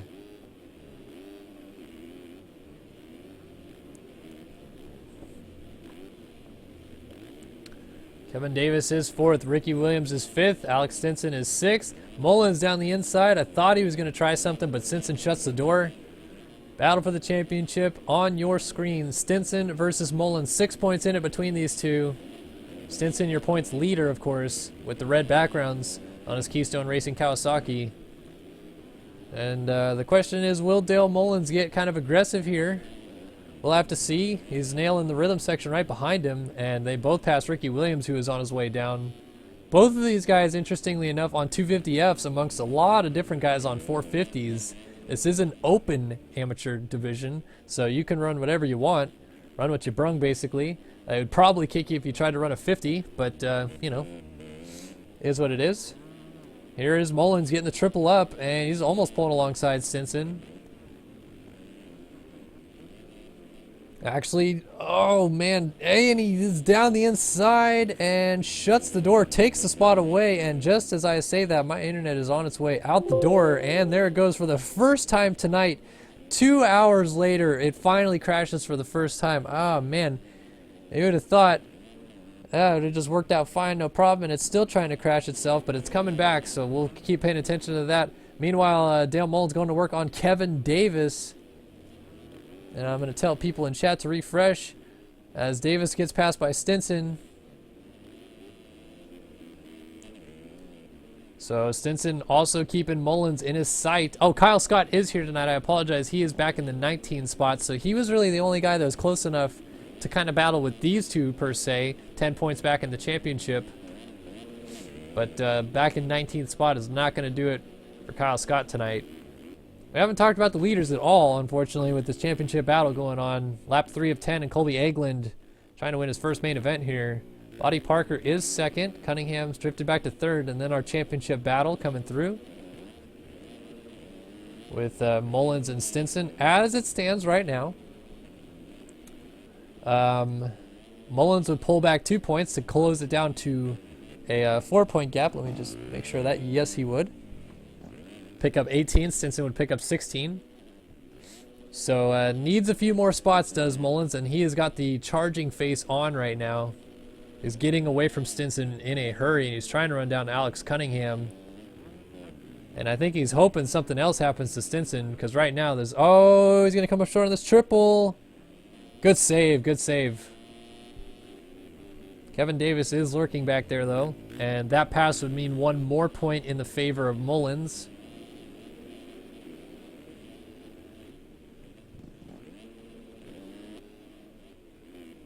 Nothing going on at the front. Egeland's still cruising. Parker trying to keep him close. Cunningham has gotten away a little bit, I think, from Mullins from the last time we saw him. Well, maybe Mullins is starting to close up. It's not that far. It's only 5 seconds back, basically. And again, Mullins on the lesser powered 250F compared to most of his counterparts in this class.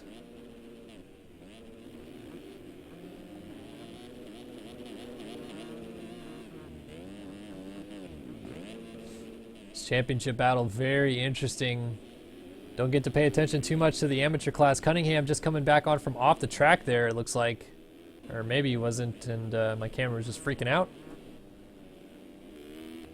Mullins getting around Cunningham would be an extra 2 points in his favor to pull the gap down to 2 points. He would still need another pass, and if I'm not mistaken, would not get it anyway on the tiebreaker. So he needs to win this race right here, right now. As my stream just crashed again. Cool fucking beans. Da-da-ba-ba-da. Gonna do this for the next hour, I bet, while we're streaming all these main events. It's gonna be awesome. Landed, or worked no problem for 2 hours tonight, and then as soon as the main events come around, nope, it's gonna turn on the shit. All right, tell the chat to refresh. And continue watching this race unfold. Mullen's not able to do anything yet, and Stinson's just riding his own race comfortably. If Stinson finishes 4th and Mullins wins, it would not go in Stinson's favor. But if they finish with Stinson in 5th and Mullins in 2nd, it would be a tie. And Stinson would still win by virtue of having... Oh, I'm sorry, what the hell happened? Dale Mullins was down. Oh, I was trying to focus on what was going on with the championship. But Stinson has a win to his credit thus far that I believe was the opening round of the series, which it must have been because Alex Stewart won the 2nd round. Oh, Mullins hung up behind Kevin Davis there. He's trying to get through.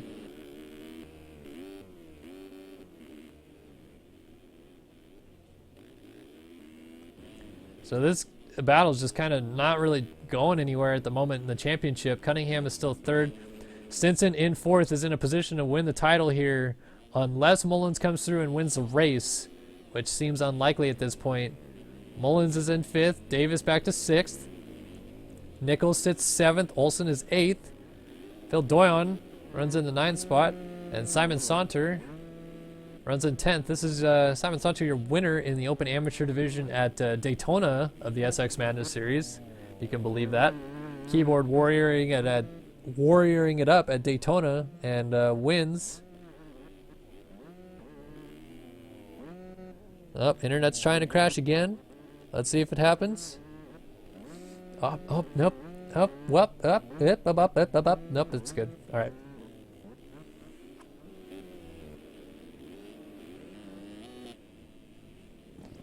Oh, Cunningham is down and will get going before Stinson gets there. Again, 3rd, no matter what, Stinson is safe to win the championship, even if Mullins wins. But right now, he's really, really safe with Mullins being behind him. There's no way that I think from here he's going to be able to blow it unless he continuously crashes here. See how far Mullins is back. He needs to get up there and do some battling with him. He really shot himself in the foot when he crashed in this rhythm section a few laps ago. Now he's shooting himself in the foot more with a mistake there as Nichols goes through. Kevin Davis was trying to cut down and get by but gets hung up. So this is definitely Alex Stinson's championship to lose at this point, and he is about to solidify that, moving into a podium position, trying to at least around Alex Cunningham. And a nice smooth move down the inside. Cunningham is going to try to get him back. Gives him a little nudge, but some nice racing there. Not teammates, so nothing really there. And Stinson now. Oh, whoa! How did he ride out of that? He must have just done like a 720 or something like that. But when it's meant to be, it's going to go your way, although he just went down. Oh, no, he did not go down off the side of the track there. Meanwhile, Tyler Nichols is starting to close in a little bit, so he could maybe throw a wrench in the plans. Oh, and a change for the lead. Bodie Parker goes to the front. Egeland back to 2nd, but the lead is not over yet. The battle for the lead, that is. We'll go on board with Egeland here for a minute.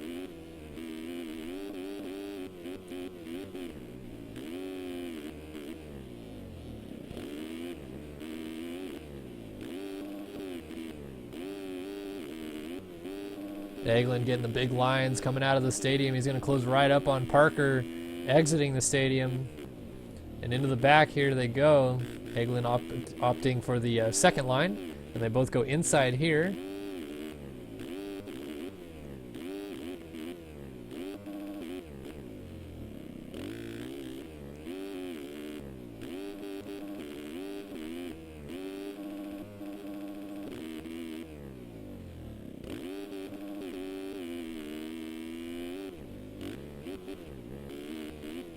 So Parker responding quite well so far to the pressure.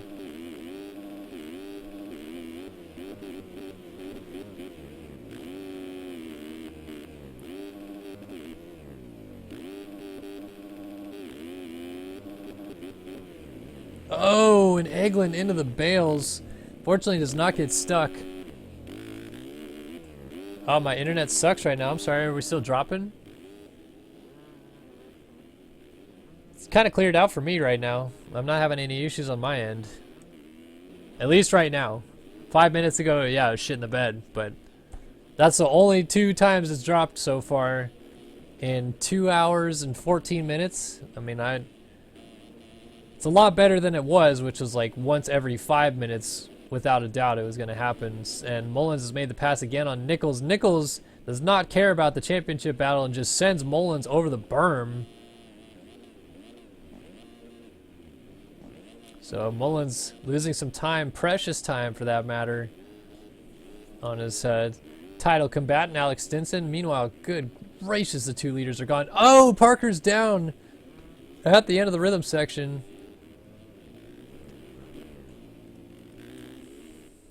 So Eglin through and back into the race lead. Parker is now second, but look at the lead they have on Cunningham. He's still not even really that close to going out of the stadium. He's now in the straightaway that leads him out of the stadium.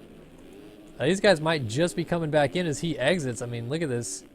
Here's Eglin, yeah, literally coming back in the stadium as third place exits the stadium. So that's the type of lead that these 2 guys already have on Cunningham. Stinson now on his way out of the stadium in 4th. This is 3 laps away from championship. Oh, Kevin Davis is down, and wow, my camera's doing some sort of thing here, making everything look super distorted. That was interesting. So what happens when he ends up underneath the camera well. Whoa, where did Dale Mullins has gone even further backwards, and he's down again in this rhythm. Might be passed by Saunter here. Yes, he will. Saunter through now, so I mean, this is really just kind of solidifying it. There's going to need to be like a natural disaster to come through to take Alex Stinson out of this championship position here. And the battle for the lead has gone stagnant. Parker is too far back. Cunningham is alone in 3rd. Stinson actually is kind of closing on him. And Nichols all alone in 5th now after Mullins crashed again. So Olsen 6th. Davis 7th, Saunter is 8th, Mullins again is down in 9th, and Kyle Scott from, look at this, 19th is about to get up to Dale Mullins, who, I mean, if you think about it, Scott is still alive for this championship, yes, but he could get Mullins here for 2nd in the championship, and a pass here will kind of go a long ways in, you know, making that happen, of course. If he gets around Mullins, he'll be able to get 1 more point than Mullins, obviously, and pull that gap down. He's only 4 points back of Mullins for 2nd in the championship.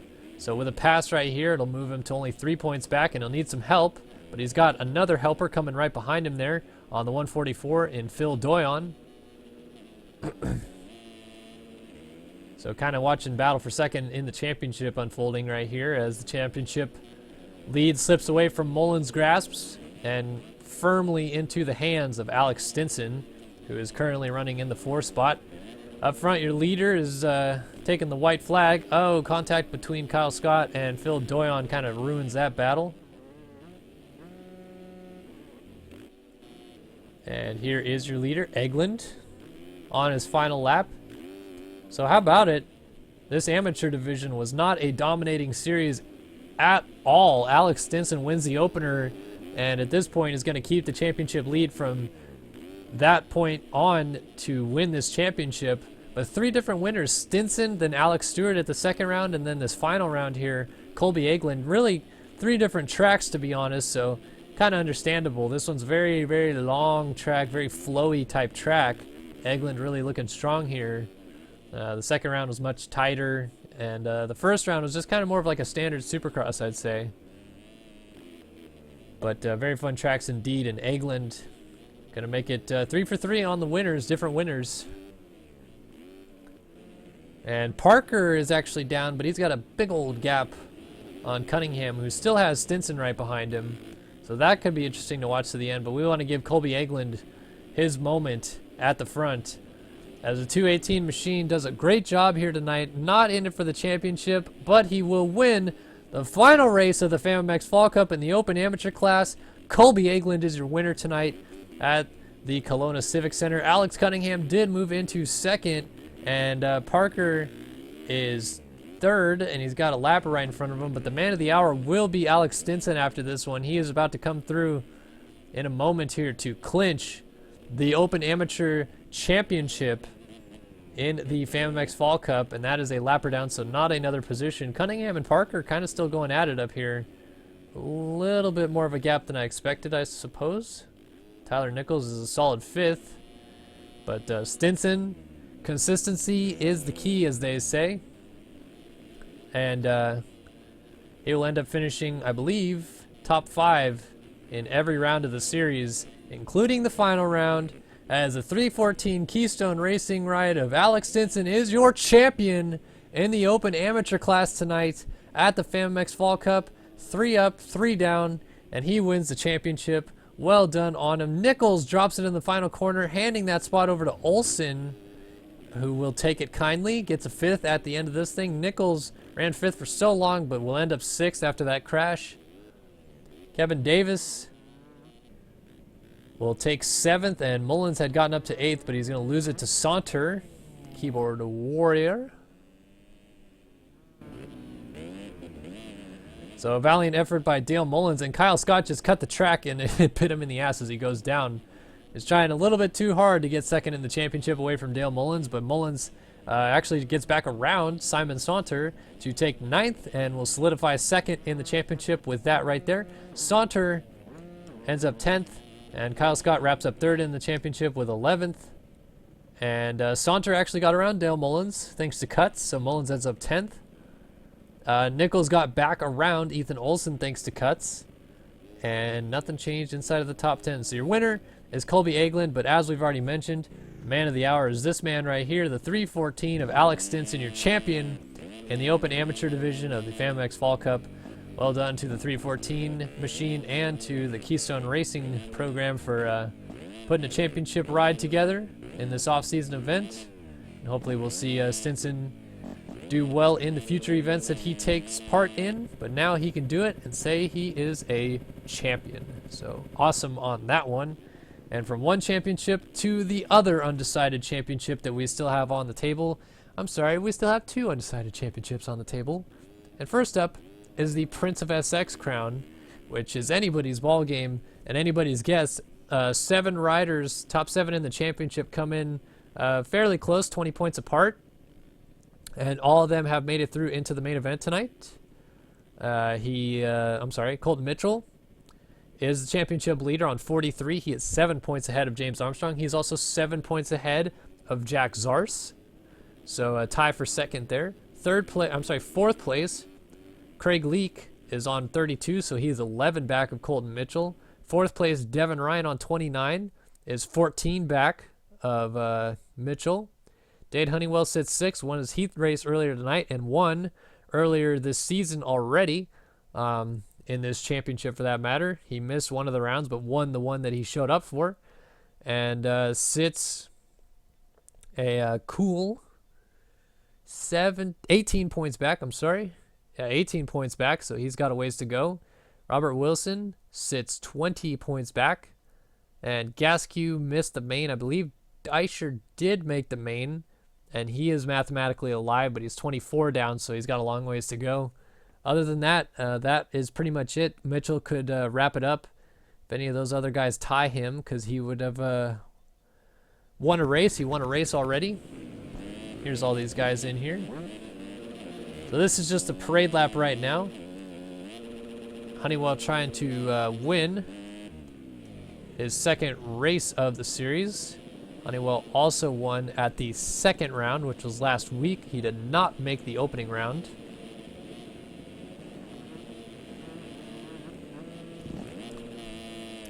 But join some rare air there. If he could win this race tonight and with it win the championship, it would be pretty hard to do given the points lead that Colton Mitchell has. But if he does it, he would be one of a few that I can ever think of to win a 3-race championship by only showing up for 2 of the rounds.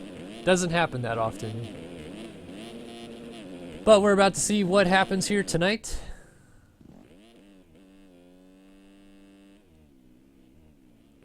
And Dale Mullins is not happy in chat, that's for sure.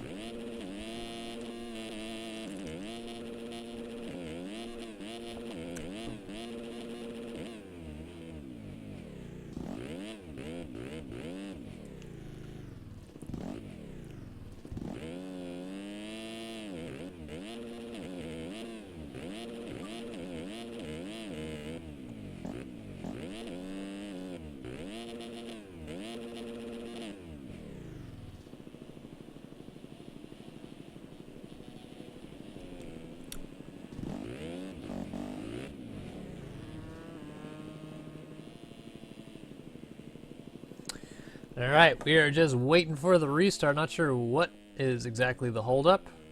The faster we get through this, the better. Yeah, you're welcome, Dale. I'm sorry that the championship didn't go your way tonight, man, but still second in the championship is nothing to sneeze about. So glad that you enjoy the streams, and hopefully you have some better luck trying to win a championship in the future, my friend.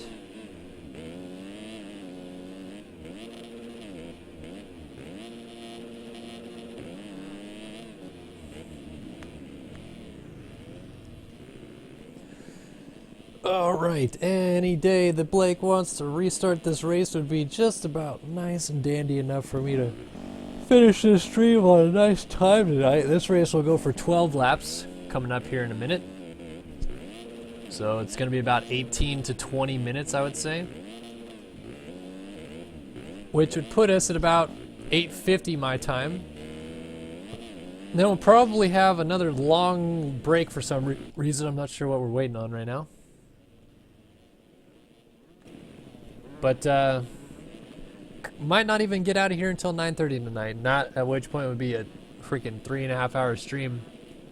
I just want to point something out real quick. Zero? Someone earlier said we've got a bunch of midgets watching us in the crowd. And it was meant in good taste, but we certainly have some small people watching us in the crowd tonight.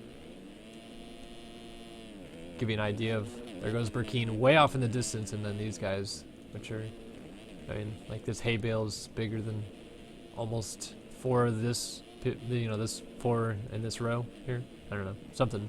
There's a packed house. They came out to Kelowna Civic Center in downtown whatever, Kelowna, I guess, and filled the stadium to watch their favorite MX Simulator riders go at it.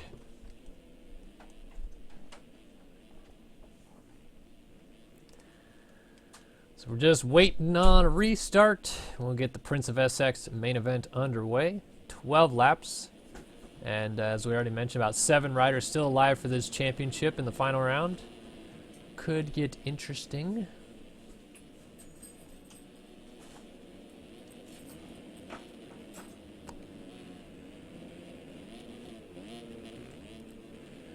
So we're just waiting on Blake.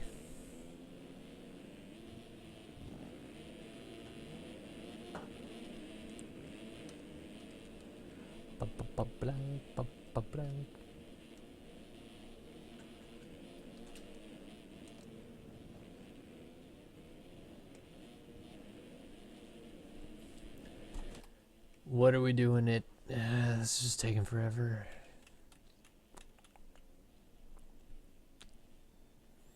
All right, finally, Prince of SX main event on restart. 12 laps. That's what I'd like to hear. Yeah, I know that I'm on the West Coast and 9:30 isn't that late to finish a race, so I'm just bitching, but I still think that 3 hours and 30 minutes is a little long for a sim race. And I'm thinking about you people that live in Europe particularly. I don't really care that much when people that live on the East Coast complain, because you have a lot of people that race that live in Europe, and they're up at 2, 3 a.m. right now doing this race. All right, let's crown another champion here tonight in the Fall Cup. We got 22 riders on the gate, set for 12 laps. Let's see who's going to win the championship in the Prince of SX class as we are underway. And a good start from the outside. That is Logan Heekney, I think, but he shut off way too early. So Leak slides through and I believe gets the whole shot. He's side by side with Bryce Whelan, so I watched a good guy on the start. Craig Leak is going to come down and, yeah, grab that whole shot contact in the background. And oh my cluster. Look at the, oh my word. There's so many people down, including Colton Mitchell, your championship leader, who I see off the side of the track there trying to rejoin. He's not going to clear the finish line. And more people going down and getting landed on, and there's chaos and things going everywhere. But up front, Craig Leak is cruising. Craig Leak entered tonight 11 points down in the championship. So he needs, my math is correct here, needs Colton Mitchell to finish 8th or worse if he is to win tonight's main event, and then thus would win the championship.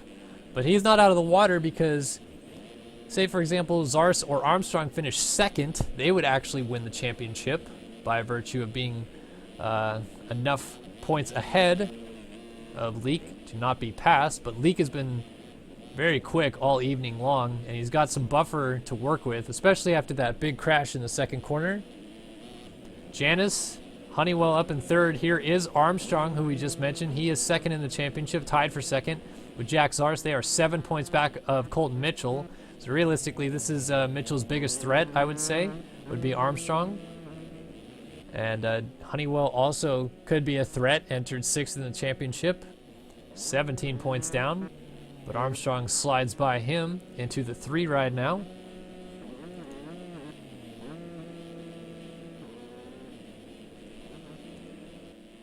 As far as I'm concerned, though, Craig Leake has a win in front of him right now because he has got not any real competition within a range that would be able to close on him fast enough to make a difference within 12 laps, in my opinion. I think maybe Armstrong, if he turns up the pace a little bit, could close on him to try to win this race, but not with a move like that as he goes off the track and ends up right behind Honeywell. That was a ridiculous attempt at a track re-entry I've ever seen. Oh, we got to stack up here as Zars is down. He's another championship contender. Where is Colton Mitchell? That's Deisher. Mitchell is currently down in 17th, and we just said that he needs to get up to 8th if Leake were to win the main event. He's going to need a little bit more than that, I'd say right now. He's got to get around a lot of people. And Zars just blew a great opportunity to maybe do some damage in this championship. Honeywell just went down again. And there's all sorts of chaos mixed in here. Seabolt's trying to go after Branson with Whelan right off the front of this group. And Armstrong on the 2-stroke going the other way now. So Leake leads from Janice, who just made a mistake. So now it's Chapman into the 2 spot. And again, as they stand, actually Craig Leake has passed James Armstrong, theoretically, in the championship points standing. So Armstrong needs to move into second for that to change. If he finishes third or worse and Leake wins, Armstrong will not be champion, no matter what. Like, even if Colton Mitchell DNFs, it'll still be Leake's championship. So this is interesting. This is going to be very, very interesting to watch play out, especially with Colton Mitchell being as far back as he is. Armstrong now into the 3 spot. Will be going after Chapman for second before long, I assume. Burkina's up to 4th in front of Branson, Deisher, Cooper. Now Mitchell has moved up to 9th. He was just 17th. And as I said, he needed to finish 8th, if I'm not mistaken. 25, 22, 20, 18, 16, 15, 14. Yeah, he would need to finish 8th. As Leake was 11 points down on the championship. If Mitchell finishes in 7th, they tie if Leake were to win, for example. But I believe Mitchell gets the tiebreaker because then it's the best next finish. They would both have a win to their credit. Craig Leake. Oh no, Craig Leake would win that tiebreaker. So if Mitchell finishes 7th or worse, Craig Leake is your champion.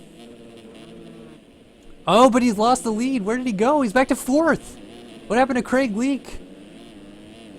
Random shuffling going on at the front, and that's actually a massive help to James Armstrong. And to the lead Armstrong goes. So how about this? Armstrong is going to make a bid to win this title. Chapman is making a bid to win this race, but Chapman not in the championship hunt. So if Armstrong goes out and wins this race, let me do another little quick math-a-roonies here. 7 points down in the championship. They would tie if Mitchell finished 4th. Armstrong would have the tiebreaker. Yes, he would. Armstrong would have the tiebreaker. So Mitchell needs to finish 3rd or better if Armstrong is about to go win this main event to be champion. And right now, Mitchell is falling backwards a little bit. I think this is 11th now, no, 10th. So we were just talking a lot about Craig Leake possibly winning this championship. He done crashed his way out of it. And Armstrong with the lead now, and another mistake by Chapman. This is Armstrong's race to perhaps win. Lap 4 of 12, third of the way through right now.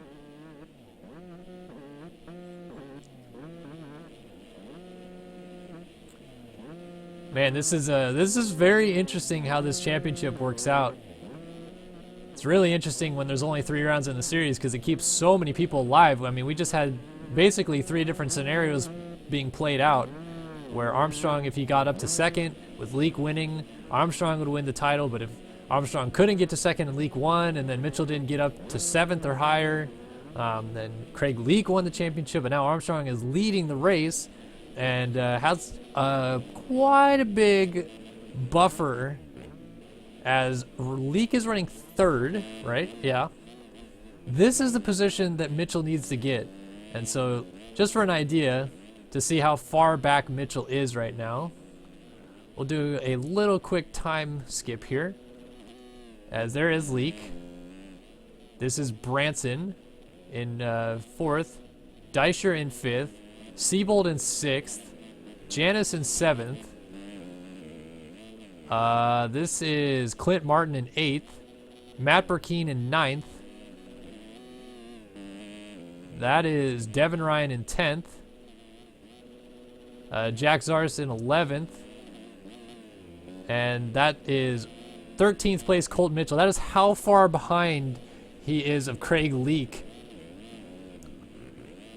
And if he wants a chance to win this championship, he's watching it fade away into the distance right now. With how far, he's got to get all the way to here, the Supercross triple, and he's just coming back into the stadium pretty much. Here he is, he's on the straightaway. Colton Mitchell is theoretically watching his championship slip away from his fingertips.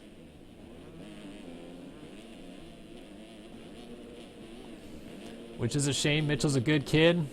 Deserves the championship as much as these guys do, I'm sure. It's been a long time coming for Armstrong, though. Armstrong has been around this game for quite some time. Never had a career number, but always been blazingly fast. Still has to worry about Chapman, so it's not over yet. And we are only on lap 5, so there is a lot of racing still to be played out.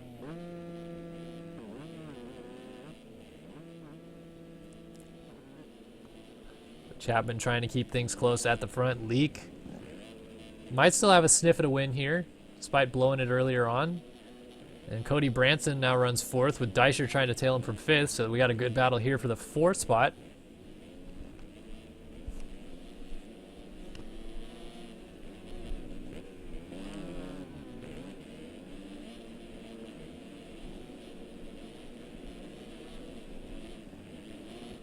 Deisher not really able to do much about Branson yet, but he's close. So a mistake from Branson would mean a pretty much immediate pass as long as he doesn't get collected. But he's also still pretty close and might be able to make a pass attempt at some point if Branson were to make a little bobble.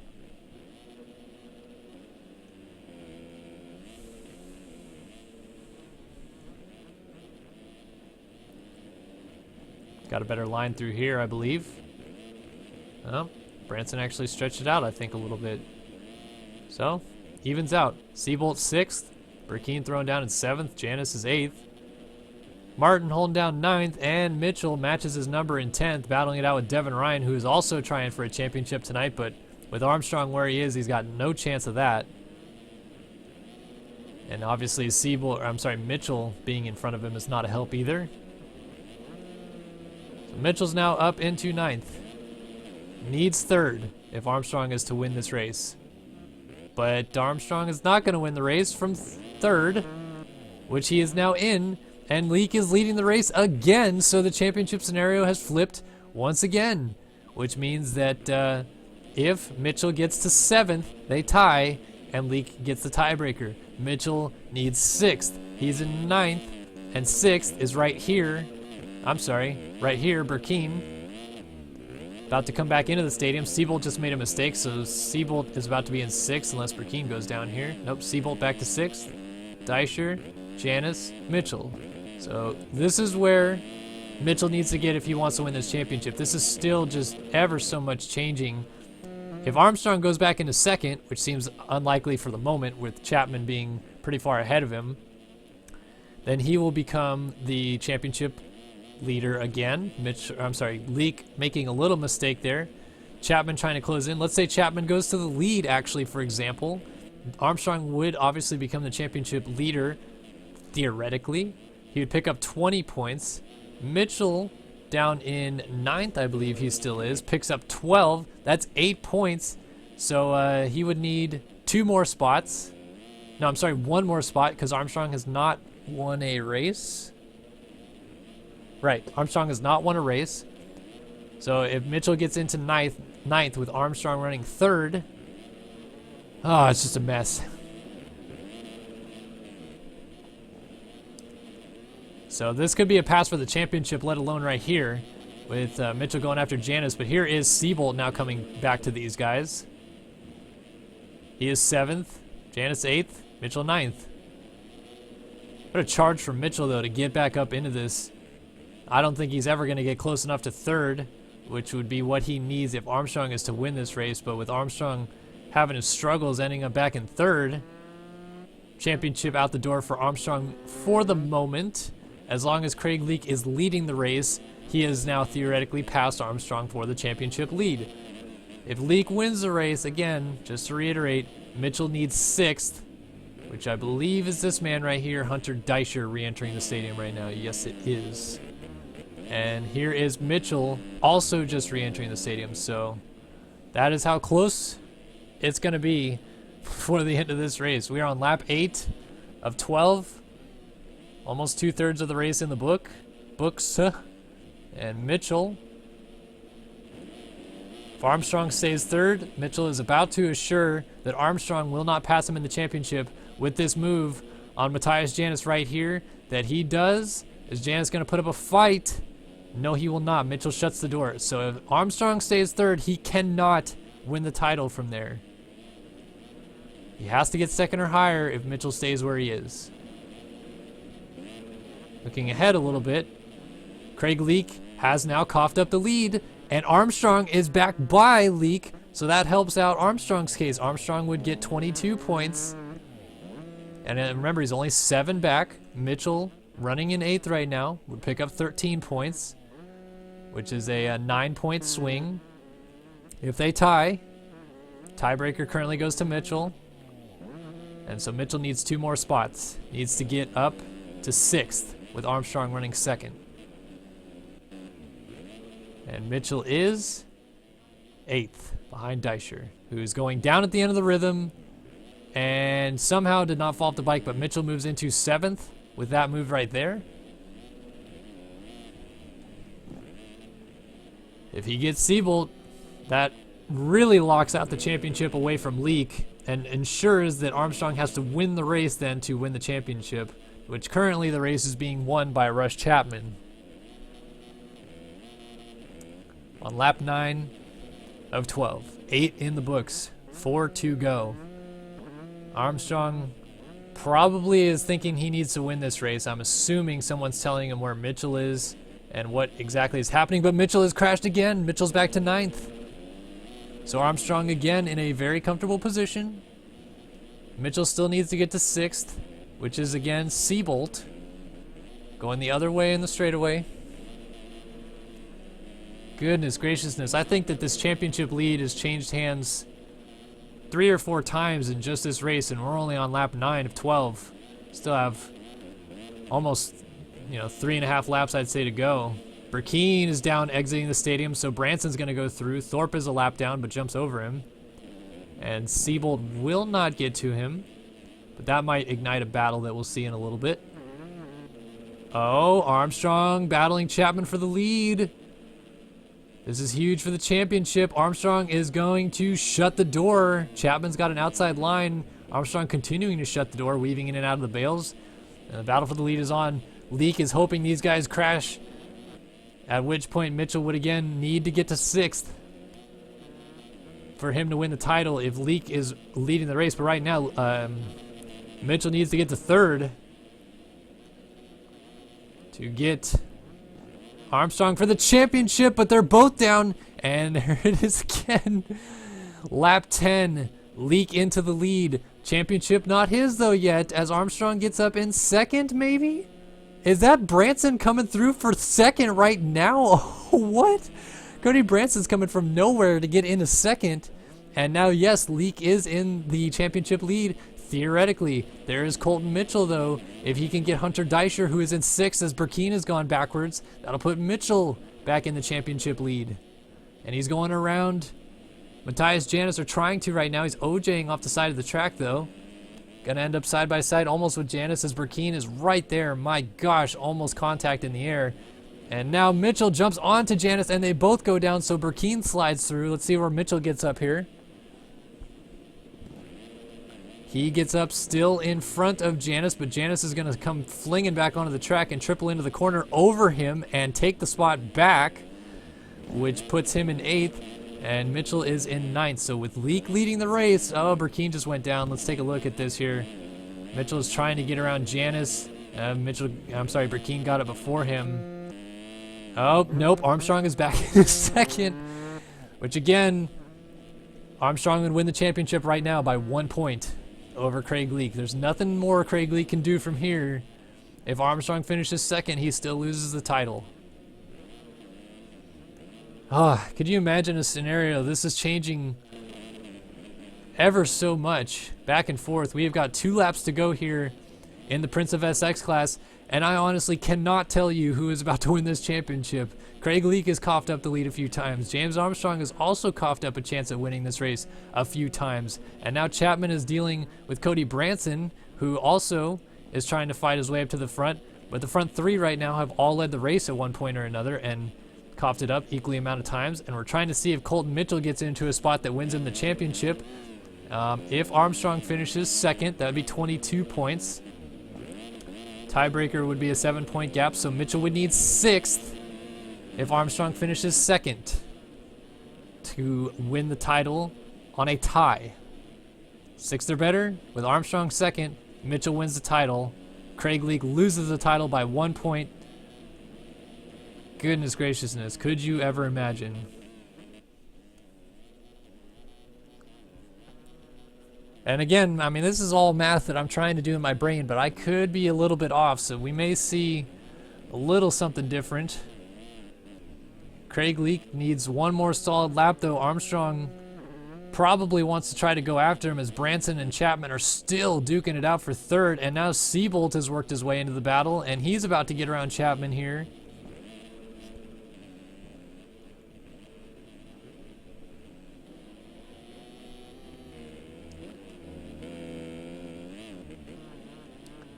So Seabolt right on the rear wheel of Chapman. Burkeen is pretty far back here. Here's Deischer, and Mitchell is still 8th. White flag in the air. Leak is leading. Armstrong, oh, I thought he was going over the bars in the background. If Armstrong stays on 2 wheels, he is your champion right here. This is the championship lap for Armstrong. He needs a solid lap. If he finishes 2nd, I don't see Mitchell getting up to 6th before the end, but if he does, then Mitchell wins the championship. If Armstrong finishes 2nd, Lee can't do anything about it. This battle for 3rd is still going on as Chapman is down the inside of Branson. Block pass, and to the deck he goes. He just stopped, and Branson had nowhere to go as Seabolt also goes through. Burkeen is nowhere near, so Branson should still finish top 5. And Burkeen in 6th is where Mitchell needs to be to win this championship, but he is not there yet.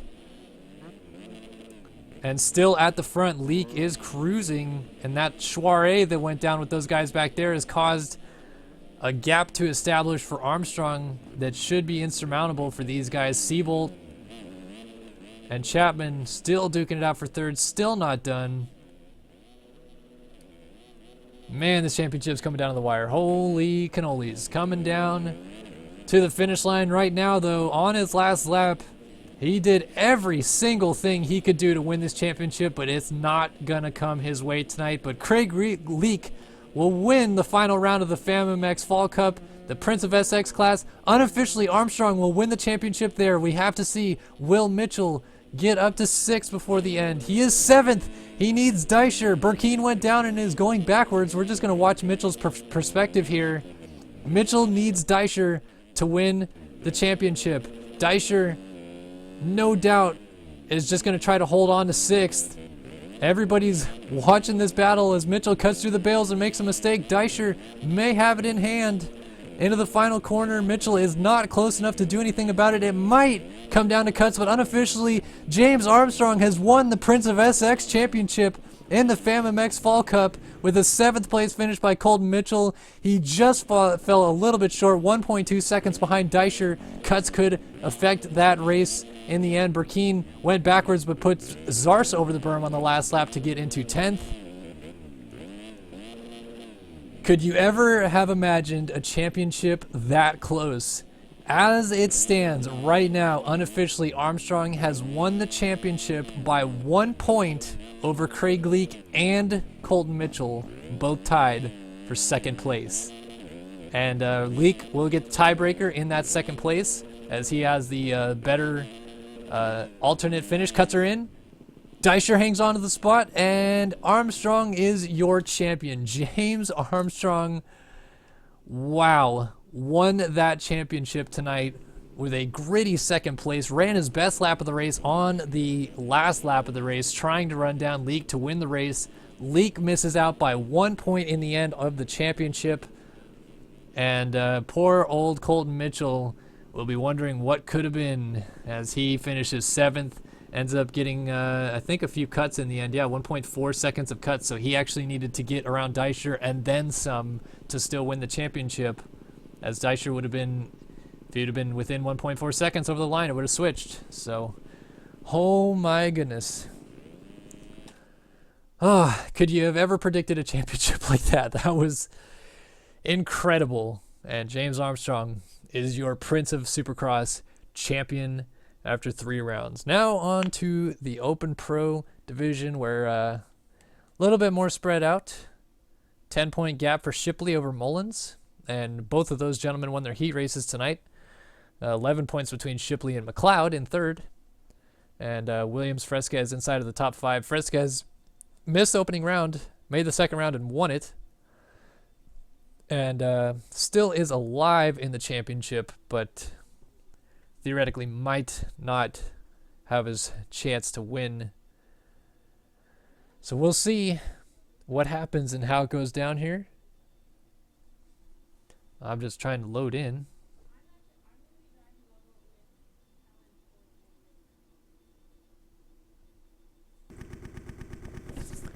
All right, so these guys are already navigating their laps, and we'll take a look at who is contending. Obviously, Williams is still in the championship hunt. Williams is 4th, and he is 14 down of the championship leader, Shipley. And I'm trying to find Shipley. Here it is. Running Andrew O'Hagan's number 81 machine, but Brady Stanley's number 22 gear for the number 39 of Jeremy Shipley. Fortunately, there is a rule in Race Factory Gaming competition that will be superimposed, I'm sure, big time once the season starts. Whereas if you are running skins that are incorrect to the number that you are trying to run in-game, you'll be kicked from the server. But not tonight. At least I don't want it to happen tonight with this championship on the line. I just wish that someday Jeremy Shipley will learn to run the correct number. All right, final round of the FAMmx Fall Cup. I want to be in front of me, actually. And I can't because Shipley is on the other side of the gate. Well, let's watch him and see what kind of start he gets anyway. Final round of the Fall Cup is underway, and a good start from Shipley. It's a 15-lap main event. He's going to be shut off. Fresquez and McLeod coming together going into the first corner. Fresquez with the whole shot. Shipley is 2nd, and that is dangerous for the rest of the field. Mullins is in 3rd. Fresquez is down. Shipley gets stood up, and Mullins to the lead. But again, Shipley 10 points back and has a win to his credit. Mullins does not, but if Mullins were to win tonight, let's just, for funsies, pay attention to what's going on here for a second. Shipley and Mullins would tie on the tiebreaker after wins. So let me think for a second. Mullins wins, needs 10 points. If Shipley finishes 6th and Mullins wins, they tie all the way down. Mullins would have a win, Shipley would have a win. Mullins would have a 4th, Shipley would have a 4th. Mullins would have a 6th, Shipley would also have a 6th. I don't know how that works after that. I would assume something else has to be in factor there. I don't know what. But I would just assume that the tiebreaker would go to Shipley, just for the benefit of the doubt. Let's say that. So Shipley needs to finish 7th or worse if Mullins is to win the main event here tonight. But obviously these two are long gone at the front. Awood the only one close to him right now. Then Haley coming through with Strela, Williams, Dupuis in the mix to sell, battling it out with Callaway, Landry, and Fresquez also right here. Trying to find McLeod as Heckman is back here for Zaka, Schmidt, Schuler, Davis, Holmes, Syme, and then McLeod. Right in front of Kyle Robb. These guys are at the very back. McLeod was only 11 points down in the championship coming in here, but he is way too far back to even think about doing anything championship worthy. Where is our other competitor? Josh Williams, 14 back in the championship, but obviously needs to outrace Mullins and your championship leader, Jeremy Shipley. Battle up the front still going on, and we'll go on board with Shipley for a little bit and see how that's shaping out.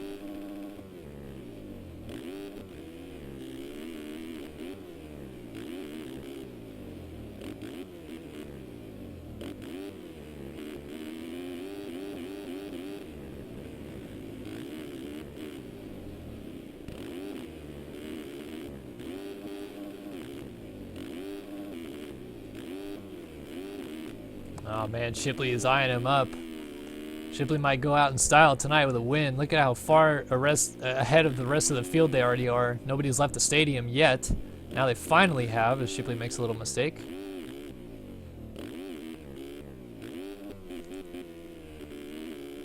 $15-lap main event here. Working lap 2 of 15.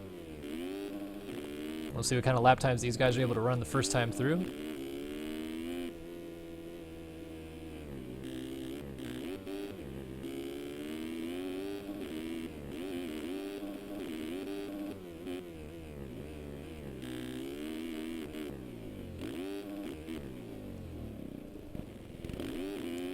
$33.1 for Shipley, $32.8 for Mullins. So Mullins actually going a little bit faster, but only 3/10 that last lap, which means that Shipley must have been a little bit closer over the line last time by. He's trying to keep things close though, got Mullins right in front of him. It's nasty on the triple.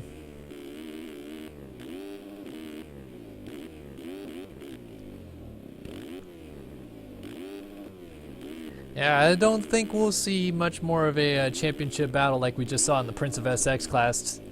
In this King of SX class, given how quickly these guys are pulling away from everybody else, I think these two guys are the class of the field tonight, to say the least, and will be the class of the field of the series, as Mullins will solidify second with a win tonight at the very least. Shipley now makes a mistake, and that battle for the lead is gone. Awood still holds down third. He's running a solid race. And the first time that we've seen Awood in a main pretty much all off-season. Strela running in 4th and DeSalle in 5th, so a lot of unfamiliar faces running at the front. Fresquez now, he's coming through in 6th.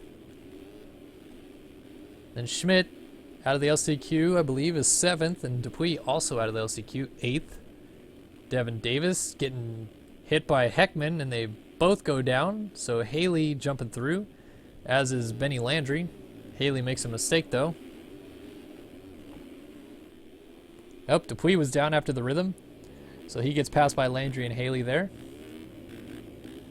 Davis settles in behind him, and then comes McLeod, so your third championship contender finds himself outside of the top 10, trying to regroup and make his way forward. Gets a little hung up there behind Zach Dupuis, and with that, moves to 11th.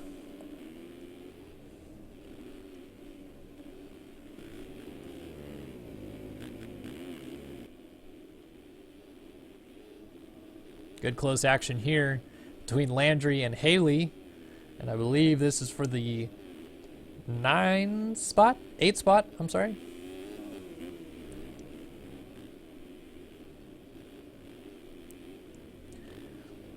Yeah, these 450 races, sometimes they turn into snoozers real fast. So much power and so much, difficulty to ride these bikes. It's hard to sometimes harness it as Haley loses the rear end. He's going to get passed by Davis and McLeod. Yeah, it's McLeod now trying to go after Devin Davis.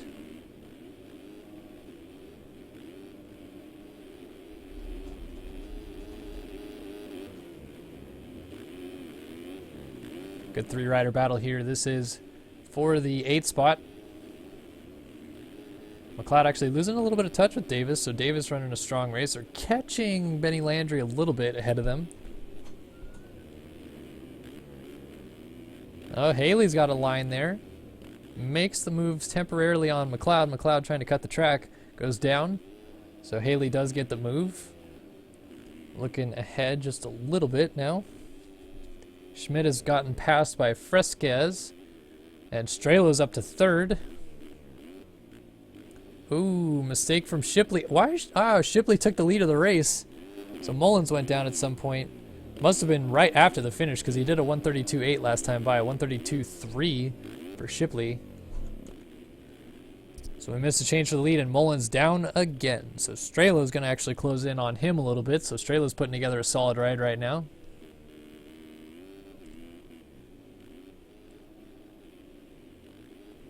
Why don't we do a little bit of a lap through the field right now since we're on lap 5 of 15. And we'll see just how long it takes Mr. Jeremy Shipley to get around. We'll watch everybody work their way through the 9 commandments. So Shipley, the race leader, going through. Coming through next should be second still Jesse Mullins, but it's a ways back now after a couple crashes and almost another crash right there entering the 9 commandments. So Mullins lost the lead and is losing a lot of time. He's back in second. Here's Strela, Mike Strela running in the 3 spot right now. Holding off Tyson Fresquez, who's charging forward on the 21. He is in 4th. Next up should be Devin Davis now moves into 5th actually, ahead of Jack Haley. 7th is Tyler Schmidt, who was 5th but lost a few spots. There's 8th, Benny Landry, and 9th, Kevin Frizaka. 10th, Chase DeSell. 11th, Ben McLeod. And 12th should be, well, it's a big battle here. 12th is Williams Dupuis. That's 12th, 13th. Rob 14th. Heckman 15th. Callaway 16th. Schuler 17th. Syme running in the 18th spot. We got 2 guys straggling it off at the back. Adam Holm is 19th. And that might be it. Let's see who's scrolling across the top of the screen. Holm 19th. And nope. Andrew Wood is out of the race. So here's your race leader, Jeremy Shipley. That has been a lap literally through the entire field because A Wood is out of the race. Lap 6. 15, Shipley is a cruising. Let's go on board with Tyson Fresquez as he tries to stalk down Mike Strela for the 3 spot. 31.8 last time by for Fresquez. Very, very close to the top qualifying times that were put in. And Fresquez is going 3.42 in that back section and really closing in on Strela. Scrubbing down the triple, trying to get the power to the ground. Strela hanging on tight right now. Using all the track to his advantage. Fresquez is very good at throttle control. Able to get some good drive down the straightaway. Ends up on the outside of Strela. Will he cut underneath? Yes, he will.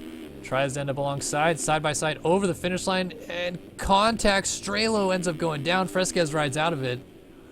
So Fresquez into 3rd. Strela is down. Will he still get up in 4th? I think just barely.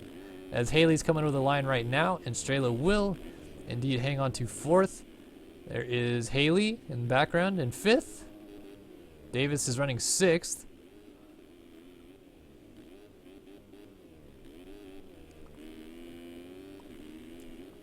Slowly but surely approaching halfway. Jack Haley will now try to go after Mike Strela for the 4 spot.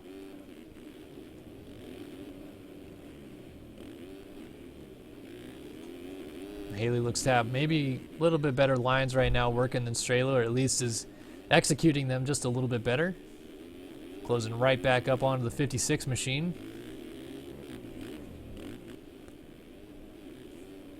See how it works exiting the stadium. They both get the 3-3, no problem. Quad over, triple out, launching out of the stadium. And Haley is all over Mike Strelow's rear tire uses the inside line here, trying to get the advantage. Strelow's going to miss that inside rut, and there goes Jack Haley into 4th. So Strelo settles back into 5th. In the same TeamSpeak channel, as I can see above me, with Devin Davis, who's running in 6th.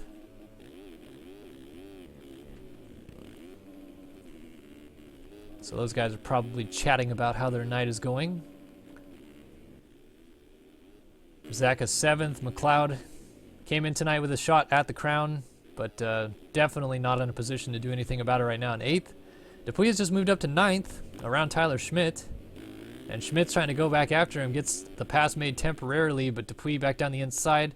Schmidt triples in, but Dupuy does get the spot back for the time being. So 9th and 10th on your screen.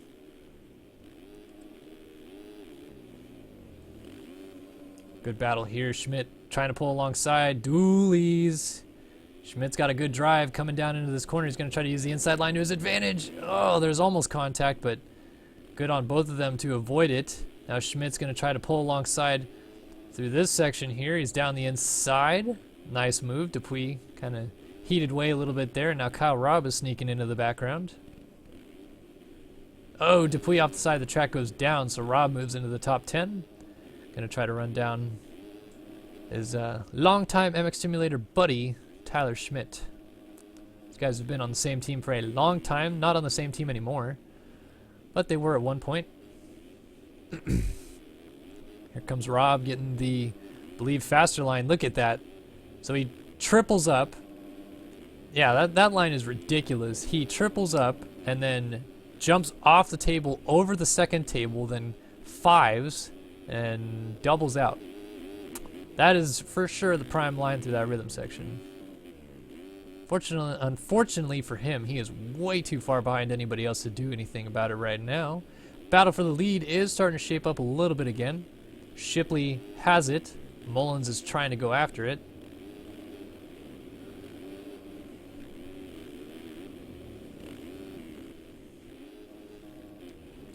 So even if Mullins does win this race tonight, he will not win the championship. Shipley still will get it unless he fades outside of the top 6.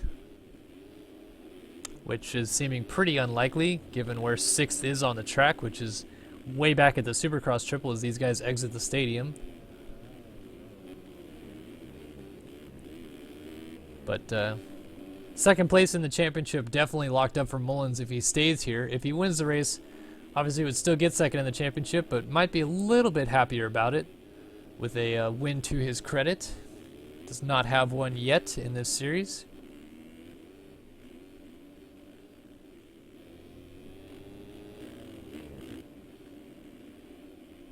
So these guys are about to click onto lap number 10 of 15. So 9 laps in the books. Let's go on board with Mullins here for a minute, see how he does. 32.8. Almost coupling with his 32.4 there. Ooh, oh man, he almost OJ'd in the middle of that rhythm section. That big line there.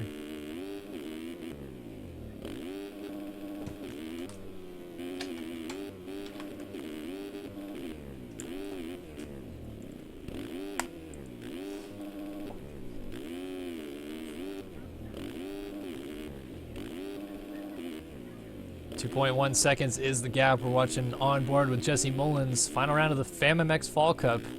King of SX class. And the King of SX just might be crowned in a few moments, with the honors going to the race leader currently, Jeremy Shipley. Even if Mullins gets him, as we mentioned, though, does not change hands. It'll still go to Shipley. But can Mullins maybe do something about this lead? Maybe get up there and try to win this race? Only time will tell. About 5 laps to go coming up here. Nothing doing just yet. Fresquez is all alone, literally, in third. Strelo and Devin Davis going at it right here. Chatting in a channel right above me right now. Up, Strelo makes a mistake, and Davis goes through into the 5 spot. And Strelo goes down, so will he get passed by McLeod? Here is the question. For 6th, McLeod getting the rhythm section clean. Jumps here, jumps out, and just quite does not get to Strelo before the end of it. So Strelo continues to hold down 6th, but is in jeopardy of losing that spot to Mr. Ben McLeod.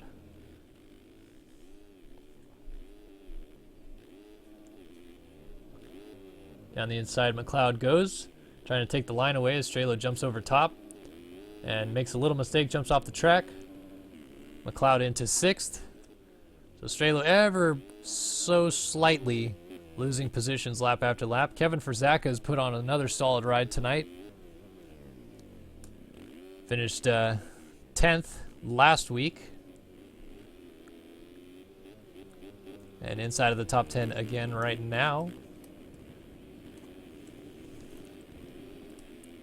Kyle Robb has worked his way from way back to move into 9th. And Zach Dupuis holds down the final spot inside of the top 10 with Chase DeSalle trying to close up on him. We saw William Syme getting lapped a few moments ago by Shipley. Now he's been lapped by Mullins. Jesse Callaway is behind him. Fresquez is, closing on the number 9 machine of Jesse Mullins as we go back up here just a minute. Not as much as I thought. Oh, well, something happened because Shipley's back to 3rd. Oh, that is interesting. Mullins leading. Fresquez now 2nd. And Shipley is 3rd and down again.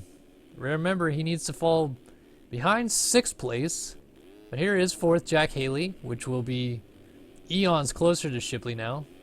And Shipley is caught in a lap traffic sandwich there as Heckman heeds way, allows him to go through.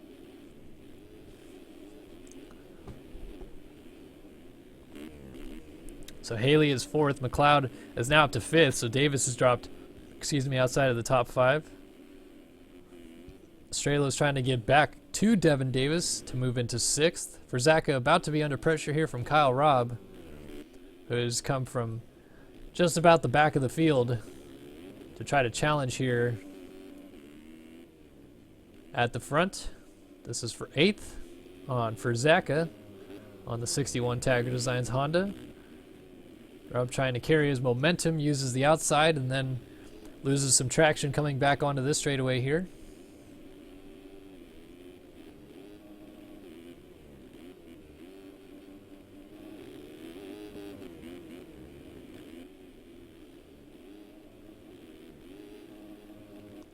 Gosh, these guys are so close. Oh, they split airs. Rob going one way, almost lands off the track. Well, did land off the track, but almost lands on the other side of the track. Some dualies there. Frizaka landed clean. Rob a little out of shape, but look at that line Rob's doing. Are you kidding me? No question that is the biggest line those guys are doing. Frizaka had nothing for him there. Oh, and just as quickly as he makes it look awesome, he goes right off the track and hands it back to Frizaka.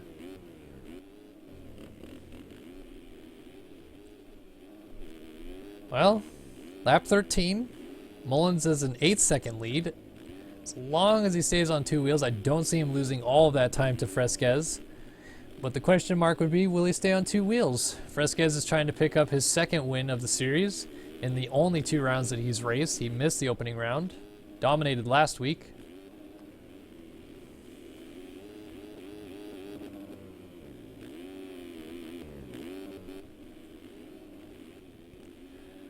Mullins, Fresquez, Shipley, Haley, McLeod, the top 5. Very stacked top 5. Strela runs in the 6th spot now, having gotten around Devin Davis, who's dropped back to 7th. Frizaka, Rob Dupuis, top 10. So DeSalle is still just hounding Zach Dupuis, trying to get him for 10th, but he's going to go down here, I assume, or not, save it.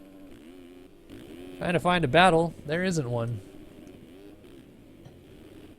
And some rage quitters, to say the least. Well, let's have some fun then and see what Fresquez can do about this lead down to 6 seconds. These guys are probably loving having tough blocks that have no collisions. They just keep going through them.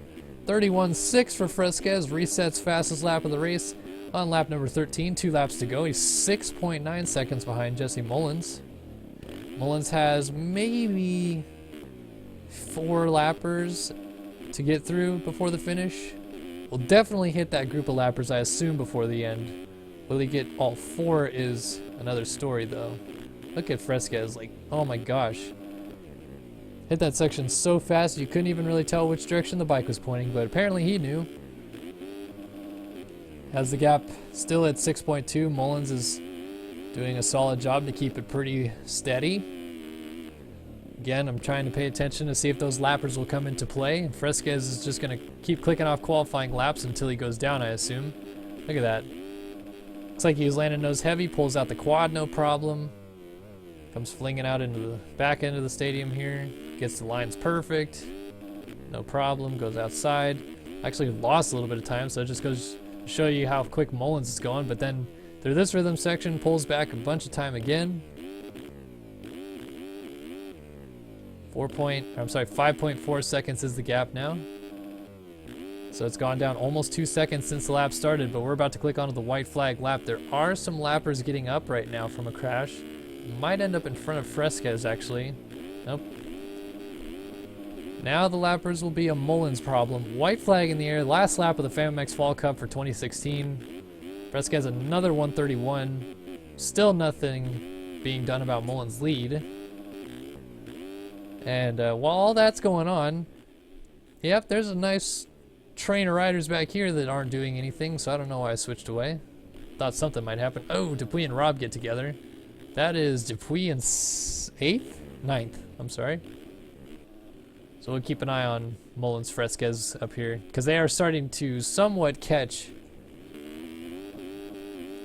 They're not going to get to any sort of large group. Fresquez down to 4 seconds. Trying. He is trying very hard. Good. He gets that section so clean he can scrub the quad in the middle of that rhythm. Doesn't need the seat bounce or anything, just scrubs it. Down to 3.5 seconds. Final half a lap of the FAMmx Fall Cup. 2 of the game's best all-time riders are desperately close together, but Fresquez just made probably the fatal mistake in his challenge. 3 seconds back. Is gonna come so close, but yet it'll be so far in the end, as Mullins comes out of the second to last corner smoothly down the final straightaway, and it'll be a consolation prize as he picks up second in the championship. But Jesse Mullins wins the final round of the King of SX class in the FAMmx Fall Cup. 2.8 seconds at the end. Fresquez ran a 31.5, resetting fast lap on the last lap of the race. This is the man of the hour, though. A 3rd place finish will do plenty to wrap up this championship. He's got some time in hand over Jack Haley, but could afford to hand over 4th even. Needs to fall behind 6th, as we mentioned earlier, to lose this championship. So a solid effort, and the King of SX for the 2016 FAMmx Fall Cup will be won by Jeremy Shipley as he picks up 3rd tonight and clinches that championship. Jack Haley will pick up a 4th as he comes across the line. Ben McLeod is in 5th, but not out of the woods yet. Strelo is still close. So could Strelo get close enough to do something about Ben McLeod? His lap times are nowhere near Ben McLeod's, but still up. We got somebody cartwheeling across the track. Strelo trying to pick up 6. McLeod down the final straightaway is clean. So Strelo will, in the end, pick up a 6th. Devin Davis is going to have to settle for 7th. Brzaka 8th, DeSalle 9th, Dupuy 10th, and Kyle Robb finished 11th. Syme, Holm, Callaway, Heckman, Schmidt, Schuler, Landry, Williams, Wood. And that's it.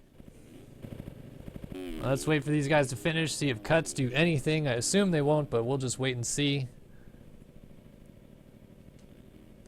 Yeah, awesome to have you guys joining us on the stream tonight. Super cool, and we'll wait for SYS Racing's own Zach Dupuy to bring us home for the 2016 FAMmx Fall Cup. Here come the cuts. There they are. And top 10 stays the exact same. And your champion, number 39, or 81, or 22, whichever number he so chooses to run, is Jeremy Shipley. And that'll do it, folks. Thanks for joining us for all 3 rounds of the FAMmx Fall Cup. Be sure to join us again on Thursday night when we move into the open night stream of the SX Madness series presented by RaceFactorGaming.com. You guys will want to miss that. Same time, same place on Thursday night. That will be 6 p.m. Pacific, 9 Eastern, and you can calculate that to your local time wherever else you are in the world. But thanks to Blake Scheinman for all the awesome tracks, and of course to FAMmx Designs, FAMmx.com. People, definitely check them out. They got great graphics, and they will hook you up as much as they hooked us up with a great racing series this year. So for Kellen Brauer here on Star Systems, we will close this chapter and put the Fall Cup behind us for 2016. We'll see you guys on Thursday.